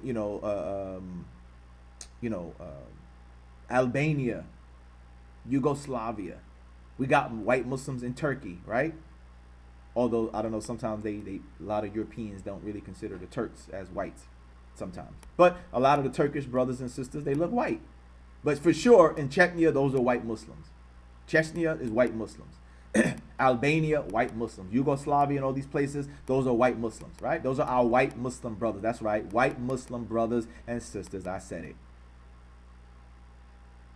But for the most part, the Western world views Islam as a religion of people of color. To them, when they say Muslim, they think brown man, brown woman, they think Arabs. That's why, as I said before in previous shows, what's their slur for Arabs? What do they call y'all? What's their slur for Arabs? Right? What's their slur for Arabs? Their slur for Arabs is what? They call you sand N-words, right? When they want to slur you, they call you a slang, the sand N-word. That's what they call you. That's telling you how they view you. You're a sand, Nigger. Right? That's what they call you. So of black people, we're the regular N-words, right? Black people, we're the regular N-words. Arabs, you're sand N-words. So that's in their mind. That's what Islam is to them. Islam to them is, when they think about it, they think about you brown people. They think about you Arabs, or you Africans, or us Africans, you black people. They think about you people from the desert. And they're afraid that those you allegedly backward dark people are going to invade them and destroy their culture. Meanwhile, they've destroyed your culture. They've invaded your lands. They have the history of occupying your country and destroying you and mistreating you and abusing you and colonizing you. They have the history of doing it to you, but they're worried about you. So that's why a lot of them hate Islam, because Islam is looked at as the religion of a people of color. If you go back to one of my very old videos, I have an old video that I did. It was called, what was the name of that video? It was called Oppression, right? Anglo-America's War. White Anglo-America's War against Islam. Go back on my channel and look for that. I did it several years ago, but go back on my channel and look for that documentary, right? It's a little documentary that I did, right? And on there, I document how Islam is viewed as the religion of people of color. So that's what feeds into their racism, right? That's what feeds into their racism, because they view Islam as a religion of people of color. As I've said before, see, Christianity was reformed to appeal to white people. That's why Jesus is depicted as a white man with long hair, blonde hair, blue eyes, right? The angels are little white babies. God himself, right? The Christian Europeans painted God himself as what? An old white man. So they made Christianity appealing to white Western Europe. But they weren't able to do that with Islam, right? So when they think Islam is the religion of these dark people who in their minds wants to remove them from believing in their precious white, peckerwood, blonde-haired, blue-eyed Jesus. They can't fathom the idea of following a prophet who's dark, who's a dark Arab from the Middle East, instead of the pale white Jesus, even though that's a fake image of Jesus, right? But in their minds, that's what they're thinking. And again, I demonstrate it. I prove it in my video series that I did, Oppression, White Anglo-Christian America's War Against Islam. Right? I show it. I show their own statements. I play video clips of them talking themselves, proving that this is definitely a racial thing. And see, that's another thing they try to tell me, right? When I bring this up, they try to tell me, Mr. Islam, oh, Why are you making it a race thing? Islam is not a race. I said, I agree, it's not. But you guys make Islam a race. You talk about Muslims as if we are a race of people. When you start talking about birth rates, if it was just religion, what's religion got to do with birth rates? Right? Especially when you're saying whites and Muslims. Well, they're white Muslims. But that's the proof that they view Islam as a race. When they talk like that about birth rates, like, wait a minute. What birth rates got to do with it?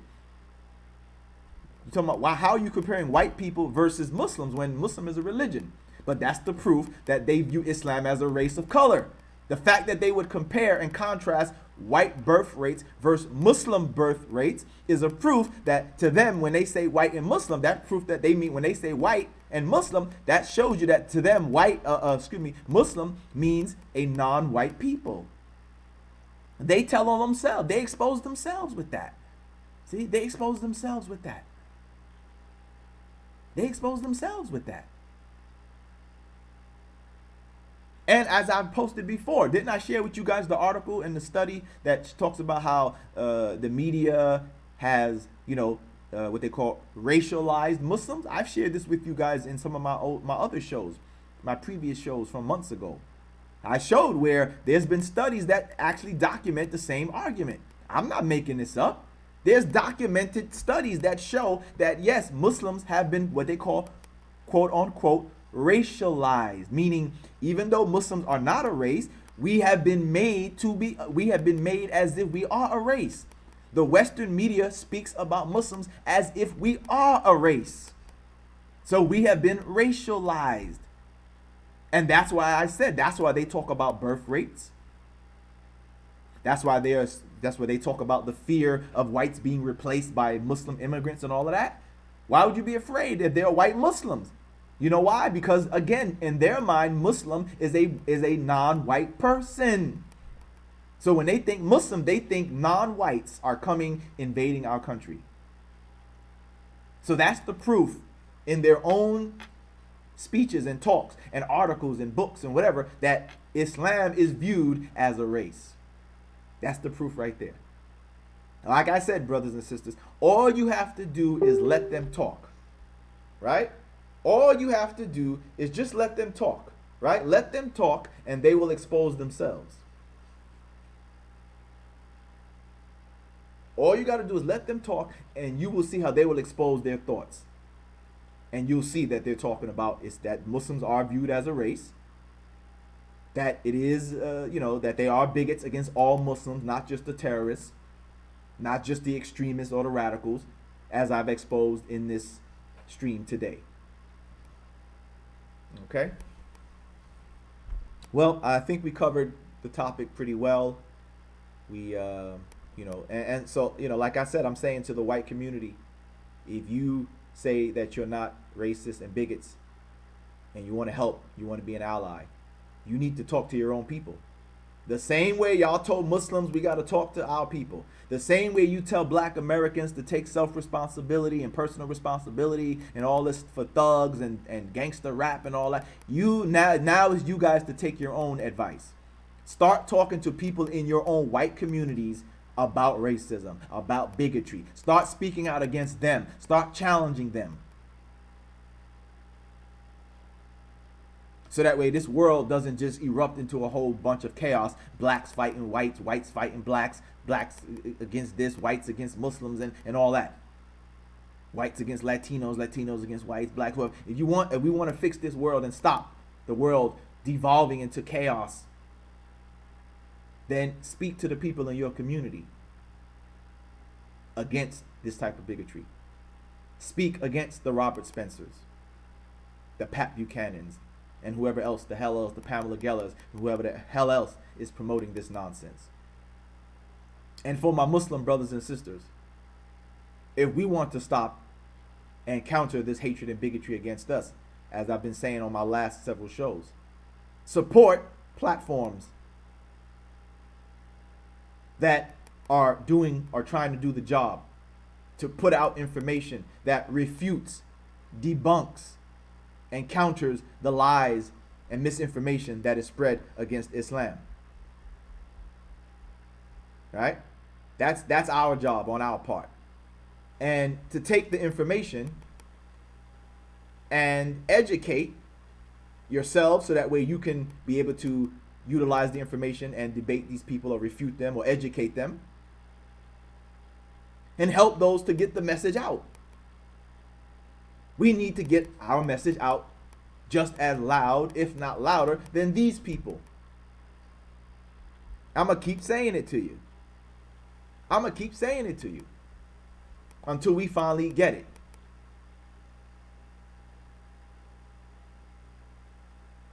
Your brother is looking for 5. Let me see. I'm gonna do a refresh right now. Let's see. Has our number gone up? I'm gonna do a refresh. Let's see.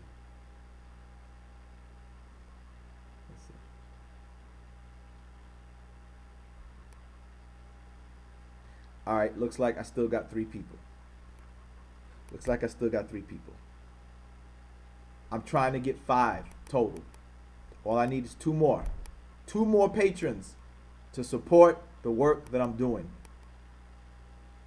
I repeat, you brothers and sisters, you know me. You know my track record. You've seen my debates. I've been doing this for years, since about 2007, 2008. And that's only online and YouTube. I was doing it before that, actually. I actually was doing it before that. But as far as what record you can confirm, I've been on YouTube. I've been doing debates and stuff since 2007. 2008. I've been debating. I've been writing articles. I've been, making videos. I've been trying to provide the Muslim community and everybody, whether you're Muslim or not, with information that informs you about what Islam is really about. So as the Muslim, you can utilize this information for you to make it your own and use it in your own discussions with people who hate Islam or who may not understand, so you can educate them. I make it so non-Muslims who are really and sincerely really want to know what Islam teaches, I make it for you so you can see and learn and educate yourselves about it. I also do it to refute haters and liars who are out there. But in all, it still helps you, right? I refute the haters and the liars who promote lies like Islam teaches to kill all unbelievers, or that Muslims are trying to dominate and invade and subjugate and kill and rape women and all this garbage nonsense, right? I refute them so that way it can help you, and I want you to use it. I want you to be able to do what I'm doing too. So if you're in your personal circles, amongst your family, friends, at work, at school, this information, I put it out for you all to use it yourselves so that you can use these arguments in your own discussions. When you're online with people and you're arguing or debating, you can use it as well. So it serves everybody, man. It's serving the Muslim, it serves the non-Muslim. But we need to get it out there more. We need to get it out there more. More work has to be done, obviously, right? More work has to be done, obviously, because clearly they still think that they're listening to these other people more, and that's why they're going into mosque and killing people. That's why they're mistaking Sikhs for terrorists, right? Because they got a turban on, which of course that means they think Muslims are terrorists. That's why they're thinking these things, because our information is not spread enough. I'm imploring you, brothers and sisters, that I want to spread the message more. I want to get it out there more. To do so, it takes sponsorship. Matter of fact, I was just reading again about how much Robert Spencer gets and some of these other people. Read the article, they said he gets about $140,000 a year. And by the way, that was an old number. Who knows how much he gets now? But the last number I saw in my research said he was getting $140,000 a year to do what he does. $140,000 a year. I'm not even asking for that much, right? I don't know. Maybe it takes that much to put out, that kind of. But right now, I'm not even asking for that much. Right? I'm not even saying, hey, I need you guys to give me that money. I'm not even saying that. but I need support. And of course, the more support we get, the better we can do. Right? If that's what it takes to be on Fox News and CNN, well then inshallah, then that's what I'll need one day. Inshallah, right? If that's what it takes to be where he's at, to be speaking on Fox News and CNN and MSNBC and all that, and doing lectures around the country and around the world, well then inshallah, then that's what I'll need. But like I said, right now in my mind, I'm not even asking for that much. If you give me that much, mashallah. But right now, I just need enough to be able to build. Right now, I'm just trying to build. Right now, I'm just trying to build.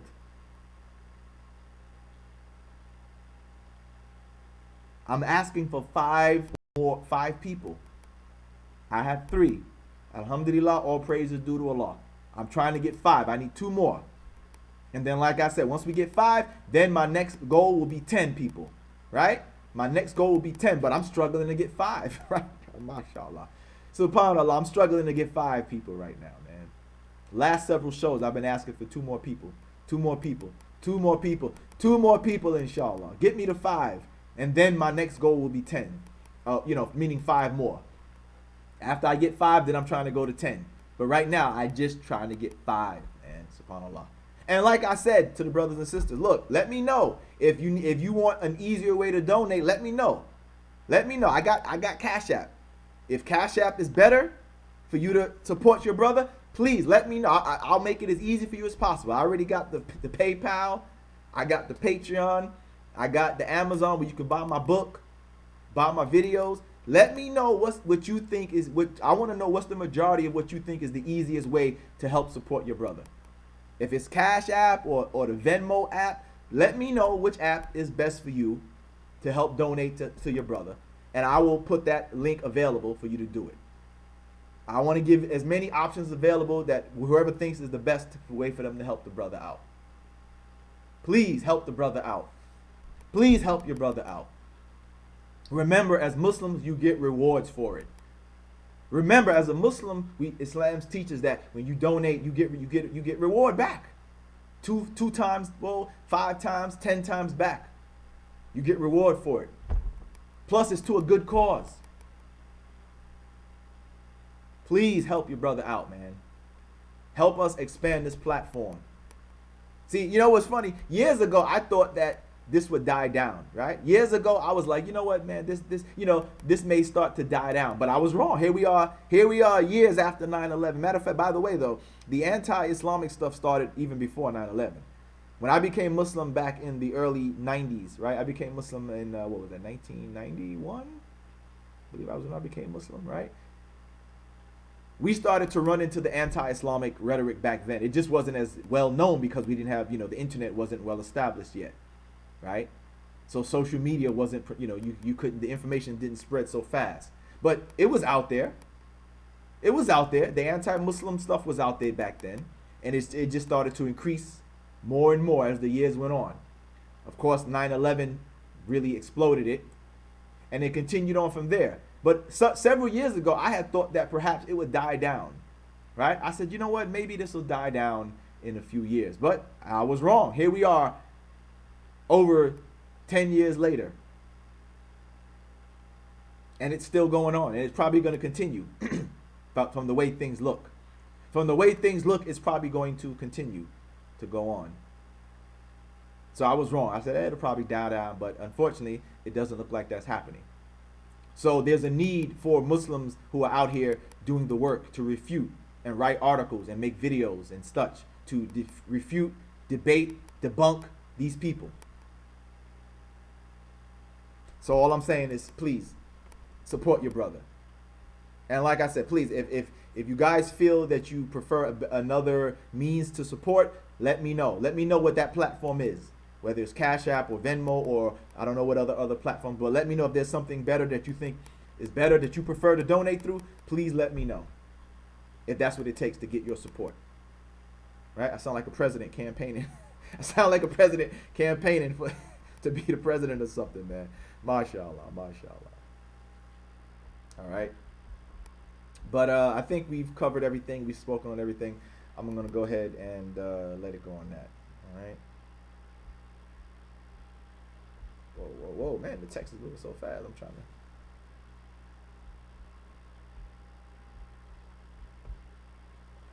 All right, there you go.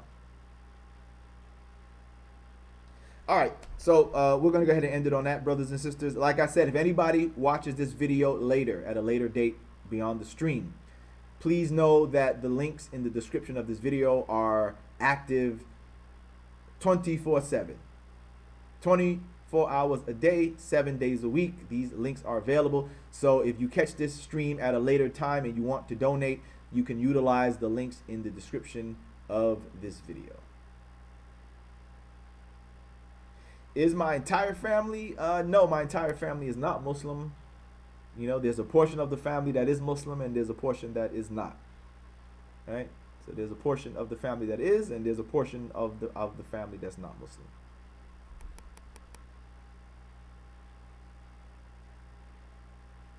Yeah, remember that false sex? Yeah, you know, maybe one day we could do a show about that.